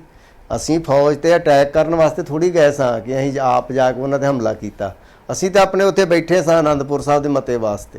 ਸਾਨੂੰ ਪਤਾ ਸੀ ਕਿ ਸੰਤਾਂ ਤੇ ਕੋਈ ਵੀ ਕੇਸ, ਕੋਈ ਵੀ FIR ਨਹੀਂ ਗੀ। ਅਗਰ ਸਰਕਾਰ ਜਦੋਂ ਪਹਿਲਾਂ ਸੰਤਾਂ ਦਾ ਕੋਈ ਵਾਰੰਟ ਕੱਢੂਗੀ, ਕੋਈ ਗੱਲਬਾਤ ਹੋਊਗੀ, ਅਦਾਲਤ ਥਾਣੀ ਉਹ ਕਹੂਗੀ ਕਿ ਤੁਹਾਡੇ ਤੇ ਆ ਕੇਸ ਆ, ਤੁਸੀਂ ਪੇਸ਼ ਹੋ, ਫਿਰ ਗੱਲਬਾਤ ਹੋਊਗੀ। ਇਹ ਕਿਹਾ ਕਿ ਉਤਰਾ ਉਹਨਾਂ ਨੇ ਗੋਲੀ ਚੱਲੀ ਆ ਤੇ ਮਿਲਟਰੀ ਲਾਤੀ ਆ, ਤੇ ਪਰ ਪਤਾ ਤਾਂ ਹੈਗਾ ਹੀ ਸਾਰਿਆਂ ਨੂੰ ਕਿ ਅੰਦਰ ਆਊਗੀ ਮਿਲਟਰੀ, ਪਰ ਬੈਠੇ ਹੀ ਇਸੇ ਕੰਮ ਵਾਸਤੇ ਸੀ ਸਾਰੇ ਬੰਦੇ। ਕਿੰਨੇ ਕੁ ਬੰਦੇ ਸੀ ਜਿਹੜੇ ਕਿ ਜੂਝਣ ਲਈ ਤਿਆਰ ਬੈਠੇ ਸੀ? ਇੱਕ ਤਾਂ ਇਹ ਸੀ ਨਾ ਕਿ ਸੰਗਤ ਸੀ, 3 ਜੂਨ ਨੂੰ ਜਿਵੇਂ ਕਰਫਿਊ ਖੁੱਲਿਆ, ਕਾਫੀ ਸੰਗਤ ਉੱਥੇ ਦਰਸ਼ਨਾਂ ਲਈ ਆਈ ਸੀ। 4 ਜੂਨ ਨੂੰ ਮਤਲਬ ਕਰਫਿਊ ਫੇਰ ਦੁਬਾਰਾ ਲਾਤਾ ਗਿਆ ਤੇ ਹਮਲਾ ਹੋ ਜਾਂਦਾ ਆ। ਨਹੀਂ, 4 ਤਰੀਕ ਨਹੀਂ, ਉਹਦੇ 3 ਨੂੰ ਹੀ ਲਾਤਾ ਹੈ। ਅਗਰ ਕਿੰਨੇ ਕੁ ਵਜੇ 3 ਨੂੰ ਕਰਫਿਊ ਲੱਗੇ? ਕਨਫਰਮ ਨਹੀਂ, ਮੈਂ ਸ਼ਾਮ ਤੱਕ ਲਾਤਾ ਸੀ ਉਹਨਾਂ ਨੇ। ਅੱਛਾ ਜੀ। ਤੇ ਸੰਗਤ ਅੰਦਰ ਫਸ ਗਈ? ਹਾਂ, ਸੰਗਤ ਅੰਦਰ ਫਸ ਗਈ। ਤੇ ਜੂਝਣ ਵਾਲੇ ਕਿੰਨੇ ਕੁ ਜਿਹੜੇ ਸਿੰਘ ਸੀ, ਜਿਹੜੇ ਹਥਿਆਰ ਜਿਨ੍ਹਾਂ ਦੇ ਕੋਲ ਹਥਿਆਰ ਸੀ? 150-200? ਹਾਂ, 200 ਬੰਦਾ, 150-200 ਇਹਨਾਂ ਕੋਲ 150। ਅੱਛਾ। ਤੇ ਤੁਹਾਡੇ ਜਥੇ ਦੇ ਵਿੱਚ ਜਿਹੜੇ ਕਾਰਸੇ ਵਾਲੇ ਸਿੰਘ ਸੀ, ਕੁੱਲ ਕਿੰਨੇ ਸਿੰਘ ਸੀ? ਸਾਡੇ 40 ਸਿੰਘ ਸੀ। 40 ਸਿੰਘ ਸੀ। ਤੇ ਫਿਰ 30 ਸਿੰਘ ਹਜੂਰ ਸਾਹਿਬ ਤੋਂ ਆਏ ਹਾਂ। ਅੱਛਾ ਜੀ। ਤੇ 1 ਤਰੀਕ ਨੂੰ ਗੋਲੀ ਚੱਲੀ ਆ, ਉਸ ਦਿਨ ਫਿਰ ਅਸੀਂ ਤਰਨਤਾਰਨ ਨੂੰ ਆਪੇ ਆ ਗਏ ਸਿੰਘ ਜੀਬ ਲੈ ਕੇ। ਅੱਛਾ। ਸੇਵਾ ਸਿੰਘ ਹੋਣੀ ਡਰਾਈਵਰ ਸੀ, ਸੇਵਾ ਸਿੰਘ। ਉਹ ਉਤਰਾ ਵੀ ਸਾਡੇ ਕੋਲ ਰੋਜ਼ ਆਉਂਦੇ ਜਾਂਦੇ ਰਹਿੰਦੇ ਹੁੰਦੇ ਸੀ ਵਿੱਚ ਤੇ ਉਹ ਆਂਦੇ ਇੱਥੇ ਕਹਿੰਦੇ ਇੱਥੇ ਕਾਹਦੇ ਵਾਸਤੇ, ਮਤਲਬ ਕਿ ਭੀੜ ਇੰਨੀ ਕਰਨੀ ਆ ਤੇ ਪ੍ਰਸ਼ਾਦਾ ਪਾਣੀ ਆਪਾਂ ਗੁਰਦੁਆਰੇ ਦਾ ਛਕਣਾ, ਇੱਥੋਂ ਤੁਸੀਂ ਆਪਣੇ ਉੱਥੇ ਰਹੋ ਡੇਰੇ 'ਚ, ਜਿੱਦਣ ਲੋੜ ਪਈ ਉਦਣ ਆ ਜਿਓ। ਵੱਡੀ ਗੱਲ ਆ ਕਿ ਜਦੋਂ ਪਤਾ ਲੱਗ ਗਿਆ ਕਿ ਫੌਜ ਚੜ ਰਹੀ ਆ ਤੇ ਸਿੰਘ ਉਦੋਂ ਫਿਰ ਤਰਨਤਾਰਨ ਤੋਂ ਉਦੋਂ ਆਏ ਨੇ। 1 ਤਰੀਕ ਨੂੰ ਆ ਗਏ ਜਦੋਂ ਗੋਲੀ ਚੱਲੀ ਆ ਨਾ, ਉਦੋਂ ਆ ਗਏ। ਤੇ ਫਿਰ ਜਿਵੇਂ ਤੁਸੀਂ ਸਾਰੀ ਗੱਲ ਦੱਸੀ ਆ ਕਿ 4 ਜੂਨ ਨੂੰ ਸਵੇਰੇ ਗੋਲੀਬਾਰੀ ਚੱਲਦੀ ਆ, ਉਸ ਤੋਂ ਬਾਅਦ ਦਿਨ ਦੇ ਵਿੱਚ ਫਿਰ ਕੋਈ ਗੋਲੀਬਾਰੀ ਨਾ, ਸਾਰੀ ਦਿਹਾੜੀ ਚੱਲਦੀ ਹੈ।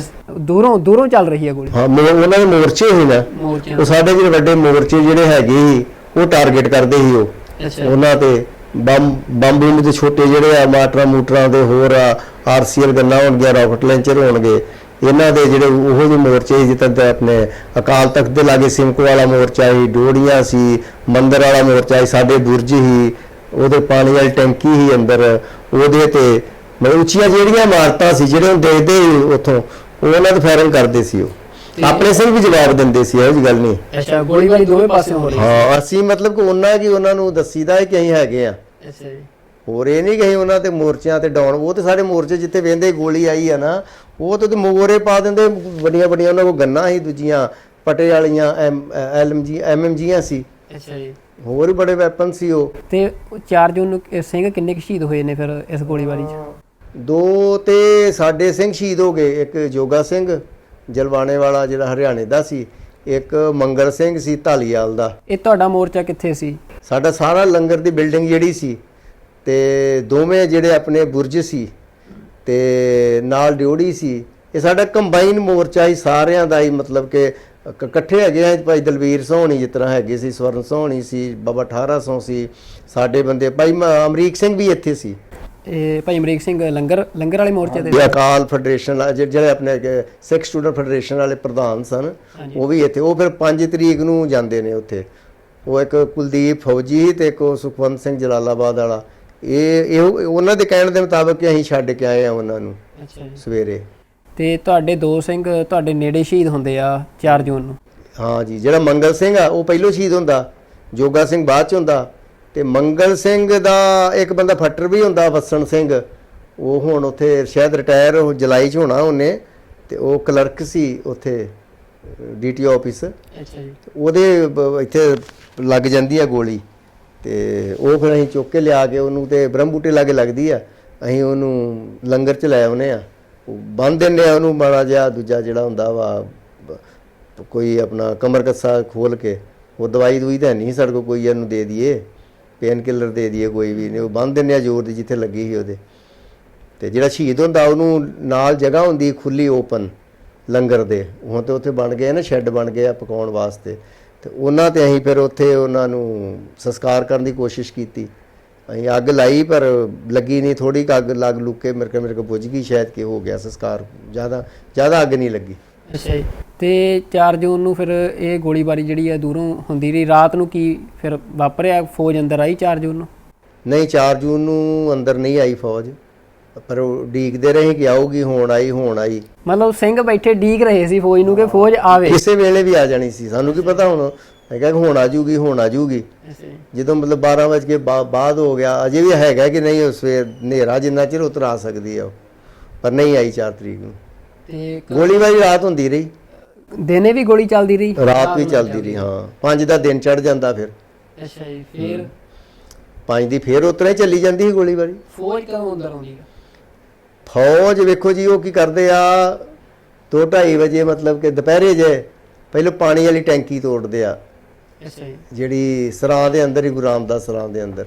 ਅੱਛਾ ਜੀ। ਉਹ ਪਾਣੀ ਦੀ ਸਪਲਾਈ ਸਾਰੇ ਪਾਸੇ ਉਹਦੇ ਨਾਲ ਜਾਂਦੀ ਸੀ। ਤੇ ਉਹਦੇ ਤੇ ਮੋਰਚਾ ਵੀ ਸੀ? ਹਾਂ, ਮੋਰਚਾ ਵੀ ਹੈਗਾ, ਫੈਡਰੇਸ਼ਨ ਵਾਲਿਆਂ ਦਾ ਸੀ ਉਧਰ। ਵੇਖੋ ਕੀ ਸੀ ਨਾ, ਕਿ ਜਿਹੜਾ ਗੁਰੂ ਨਾਨਕ ਨਿਵਾਸ ਆ, ਬਾਬਾ ਟੱਲ ਆ, ਸਮੁੰਦਰੀ ਹਾਲ ਆ, ਇਸ ਪਾਸੇ ਬੱਬਰ ਸੀ। ਅੱਛਾ ਜੀ। ਤੇ ਸਰਾਂ ਜਿਹੜੀ ਸੀ ਗੁਰੂ ਰਾਮਦਾਸ ਸਰਾਂ, ਅਕਾਲ ਰੈਸਟ ਹਾਊਸ ਜਿਹੜਾ ਸੀ, ਉੱਥੇ ਮਤਲਬ ਕਿ ਫੈਡਰੇਸ਼ਨ ਵਾਲੇ ਸਨ। ਅੱਛਾ ਜੀ। ਹਾਂ, ਉਹ ਕਿੱਥੇ ਮੋਰਚੇ ਸੀ ਇਹ ਮੈਂ ਨਹੀਂ ਦੱਸ ਸਕਦਾ। ਬੰਦੇ ਜਿੱਦਾਂ ਟੈਂਕੀ ਤੇ ਵਿਰਸਾ ਸਿੰਘ ਵਲਟੋਆ, ਭੂਮਾ, ਇਹ ਸੀ, ਤੇ ਉਧਰ ਗੁਰੂ ਨਾਨਕ ਨਿਵਾਸ ਤੇ ਬੱਬਰ ਸੀ। ਇਧਰ ਜਿਹੜੇ ਅਕਾਲ ਰੈਸਟ ਹਾਊਸ ਆ, ਇਹਦੇ ਤੇ ਫੈਡਰੇਸ਼ਨ ਵਾਲੇ ਸਾਰੇ ਸਨ, ਪ੍ਰਧਾਨ ਨੂੰ ਛੱਡ ਕੇ। ਪ੍ਰਧਾਨ ਜੀ ਸਾਡੇ ਕੋਲ ਹੀ ਮੁੜ ਕੇ ਅਕਾਲ ਤਖਤ ਚਲੇ ਗਏ। ਉੱਥੇ ਆਪਣੇ ਜਨਰਲ ਸੈਕਟਰੀ ਹਰਮਿੰਦਰ ਸਿੰਘ ਸੰਧੂ, ਚਾਵਲਾ, ਮਹਿਤਾ, ਤੇ ਵਿਰਸਾ ਸਿੰਘ, ਤੇ ਗੁਰਚਰਨ ਗਰੇਵਾਲ, ਇੰਦਰਜੀਤ, ਤੇ ਤੇਜਿੰਦਰਪਾਲ ਸਿੰਘ ਟਿੰਮਾ, ਕੁਲਬੀਰ ਸਿੰਘ ਪ੍ਰੋਫੈਸਰ ਹੋਣਾ ਉੱਥੇ, ਇਹ ਸਾਰੇ ਬੰਦੇ ਇੱਧਰ ਹੀ ਸਨ। ਇੱਥੇ ਦੂਜੀ ਸੰਧੂ ਸਾਹਿਬ ਦੀ ਮਿਸਿਸ ਸੀ, ਅਗੇ ਮਹੀਨਾ ਹੀ ਹੋਇਆ ਵਿਆਹ ਹੋਏ ਨੂੰ, ਹਰਮਿੰਦਰ ਸਿੰਘ ਸੰਧੂ ਦੀ ਪਰਮਜੀਤ ਕੌਰ, ਤੇ ਗਰਲ ਵਿੰਗ ਦੀ ਪ੍ਰਧਾਨ ਉਪਕਾਰ ਕੌਰ। ਉਹਨਾਂ ਦਾ ਉਹ ਕਿੱਥੇ ਸੀ ਉਪਕਾਰ ਕੌਰ? ਉਹ ਵੀ ਇੱਥੇ ਅਕਾਲ ਰੈਸਟ ਹਾਊਸ ਤੇ ਸੀ। ਬਾਅਦ ਚਾਹੁੰਦੇ ਆ ਕਿ ਉਹਨਾਂ ਨੂੰ ਭੇਜਤਾ ਹੀ ਲਾਗੇ ਆਪਣਾ ਹਰਮਿੰਦਰ ਸਿੰਘ ਗਿੱਲ ਦੇ ਘਰ ਉਹਨਾਂ ਨੂੰ। ਹਾਂ, ਉਹ ਬਾਅਦ ਚ ਸ਼ਹੀਦ ਵੀ ਉੱਥੇ ਹੋ ਜਾਂਦੀਆਂ ਨੇ। ਤੇ ਜਿਹੜਾ ਫਿਰ ਇੱਧਰ ਮੋਰਚੇ ਸੀ, ਜਦੋਂ ਮਤਲਬ ਤੁਸੀਂ ਕਹਿੰਦੇ ਹੋ ਕਿ 4 ਜੂਨ ਰਾਤ ਨੂੰ ਵੀ ਫੌਜ ਅੰਦਰ ਨਹੀਂ ਆਉਂਦੀ, 5 ਜੂਨ ਦੁਪਹਿਰ ਵੇਲੇ ਫੌਜ ਅੰਦਰ ਆਉਣੀ ਸ਼ੁਰੂ ਹੁੰਦੀ ਹੈ? ਨਾ। ਹਾਂਜੀ। ਦੁਪਹਿਰ ਵੇਲੇ ਵੀ ਨਹੀਂ ਆਉਂਦੀ ਉਹ। ਹਾਂ, ਉਹ ਫੋਨਾਂ ਦੀਆਂ ਕਨੈਕਸ਼ਨ ਸਾਡੇ ਜਿਹੜੇ ਆਪਸ ਗੱਲਬਾਤ ਹੋ ਰਹੀ ਸੀ ਉਹ ਬੰਦ ਹੋ ਜਾਂਦੇ ਫੋਨ, ਤੇ ਵਾਇਰਲੈਸ ਸੈੱਟ ਹੈਗੇ ਜਿਹੜੇ ਬਾਕੀ ਟਾਕੀ, ਉਹ ਬੈਟਰੀਆਂ ਡਾਊਨ ਹੋ ਜਾਂਦੀਆਂ ਨੇ, ਬਿਜਲੀ ਚਲੀ ਗਈ, ਫਿਰ ਗੱਲਬਾਤ ਕੋਈ ਨਹੀਂ ਹੁੰਦੀ ਸਾਡੀ।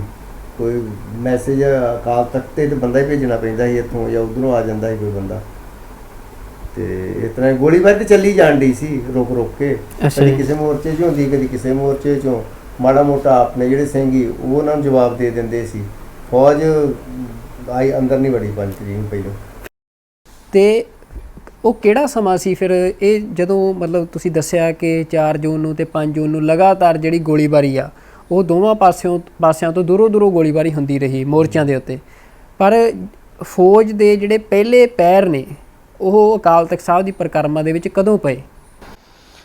ਉਹ ਅਸੀਂ ਰੇਡੀਓ ਹੀ ਛੋਟਾ ਜਿਹਾ ਭਾਈ ਦਲਵੀਰ ਸਿੰਘ ਅਭਿਆਸੀ ਕੋਲ, ਉੱਤੇ ਸਾਨੂੰ ਨਿਊਜ਼ ਮਿਲਦੀ ਆ ਕਿ ਅੱਜ 9 ਵਜੇ ਰਾਤ ਦੇ ਫੌਜ ਕਿਸੇ ਵੀ ਹਾਲਤ 'ਚ ਅੰਦਰ ਇਨ ਕਰੂਗੀ। ਇਹ ਰੇਡੀਓ ਤੋਂ? ਹਾਂ, ਰੇਡੀਓ ਤੋਂ। ਆਲ ਇੰਡੀਆ ਰੇਡੀਓ ਤੋਂ? ਇਹ ਨਹੀਂ, ਪਾਕਿਸਤਾਨ ਰੇਡੀਓ ਹੀ। ਅੱਛਾ, ਉਹਨਾਂ ਕੋਲ ਇੰਟੈਲੀਜੈਂਸ ਗਈ ਕਿ ਅੱਜ ਫੌਜ ਅੰਦਰ ਵੜੂਗੀ? ਹਾਂ, ਅੱਛਾ ਜੀ। ਪਾਕਿਸਤਾਨ ਤੋਂ ਖਬਰਾਂ ਆਉਂਦੀਆਂ, ਨਿਊਜ਼ ਆਉਂਦੀ ਹੈ ਨਾ ਉਦੋਂ, ਅੱਛਾ ਜੀ। ਉਹਨਾਂ ਤੋਂ ਆਉਂਦੀ ਆ। ਤੇ ਸਾਰਿਆਂ ਨੂੰ ਪਤਾ ਹੈ ਕਿ ਤੁਸੀਂ ਹੁਣ 9 ਵਜੇ ਤਿਆਰ ਰਹਿਣਾ, ਬਿਲਕੁਲ ਸਾਰਿਆਂ ਨੇ। ਫਿਰ ਜਿੱਥੇ 9 ਵਜੇ ਜਿੱਥੋਂ ਇਹਦੇ ਹੈਗਾ ਕਿ ਇੱਥੋਂ ਦਵਾੜਨਾ ਉਹਨਾਂ ਨੇ, ਉੱਥੋਂ ਤੇ ਸਿੰਘ ਆਪਣੇ ਸਾਰੇ ਥਾਂ ਹੀ ਮਤਲਬ ਕਿ ਪਹਿਲੋਂ ਹੀ, ਤੇ ਗੋਲੀਬਾਰੀ ਚੱਲੀ ਜਾਣ ਡਈ ਸੀ ਅਜੇ ਨਾ, ਕਿ 4 ਚੁਫੇਰੇ ਇੱਧਰ ਉੱਧਰ ਕਾਫੀ, ਤੇ ਉਦੋਂ ਤਿਆਰੀ ਫੁੱਲ ਕਰ ਲਈ, ਆਪਣੇ ਬੰਦੇ ਘੋਣੇ ਵੜਨਗੇ, ਤੁਹਾਨੂੰ ਆਰ ਪਾਰ ਦੀ ਲੜਾਈ ਹੋਊਗੀ, ਜੋ ਵੀ ਹੋਊਗਾ। ਕਿ ਸਾਨੂੰ ਵੀ ਜਿਸ ਤਰ੍ਹਾਂ ਪਤਾ ਕਿ ਫੌਜ ਆਉਣੀ ਆ, ਕਿ ਤੁਰ ਕੇ ਆਊਗੀ, ਤੇ ਸ਼ਾਮਾਂ ਜਦੋਂ ਹਨੇਰਾ ਹੋਣ ਲੱਗ ਪੈਂਦਾ ਵਾ 7:30 8, ਉਦੋਂ ਫਿਰ ਹੈਲੀਕਾਪਟਰ ਉੱਤੇ ਘੁੰਮਣ ਲੱਗ ਪੈਂਦੇ ਆ। ਅੱਛਾ ਜੀ। ਹਾਂ, ਤੇ ਆਪਣੇ ਕੁਝ ਬੰਦੇ 4 ਨੂੰ ਵੀ ਆਏ ਹੈਲੀਕਾਪਟਰ ਤੇ, ਉੱਤੇ ਆ ਕੇ ਖਲੋ ਜਾਂਦੇ, ਖਾਲੀ ਚੱਲੀ ਜਾਂਦੇ ਸੀ। ਕੁਛ ਸਿੰਘ ਉਹਨਾਂ ਨੂੰ ਫਾਇਰਿੰਗ ਵੀ ਕੀਤੀ ਉਹਨਾਂ ਨੇ, ਤੇ ਆਪਣੇ ਫੌਜੀ ਨੇ ਕਿਹਾ ਕਿ ਨਾ ਉੱਪਰ ਚਲਾਉਣ ਦਾ ਫਾਇਦਾ ਨਹੀਂ, ਆਪਾਂ ਨੂੰ ਸਾਡੀ ਰੇਂਜ ਤੋਂ ਬਾਹਰ ਨੇ। ਤੇ ਫਿਰ ਉਹ 9 ਵਜ ਜਾਂਦੇ ਆ, 9 ਵਜੇ ਹੀ ਫਿਰ 4 ਚੁਫੇਰੇ, ਫਿਰ ਬਹੁਤ ਜ਼ੋਰ ਸਟਾਰਟਿੰਗ ਹੁੰਦੀ ਆ ਫਾਇਰਿੰਗ ਉਹਨਾਂ ਦੀ।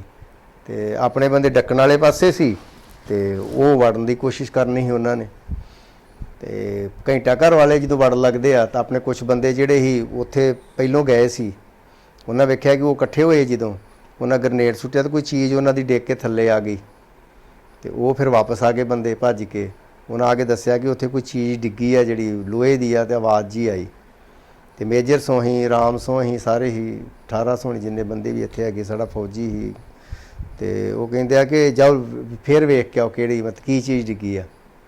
ਤੇ ਉਹ ਫਿਰ ਸਿੰਘ ਜਾਂਦੇ ਆ ਉੱਥੇ, ਤੇ ਜਦੋਂ ਉੱਥੇ ਵੇਂਦੇ ਆ, ਤੇ ਉਹਨਾਂ ਨੂੰ ਪਤਾ ਨਹੀਂ ਲੱਗਦਾ, ਚੁੱਕ ਕੇ ਲੈ ਆਉਂਦੇ। 3 ਲੱਤਾਂ ਹੀ ਉੱਤੇ ਉਹ ਲੱਗੀ ਸੀ, MMG ਹੀ ਨਾਲ, ਪਟਾ ਹੀ ਪੂਰਾ ਲੰਬਾ ਉਹਦੇ।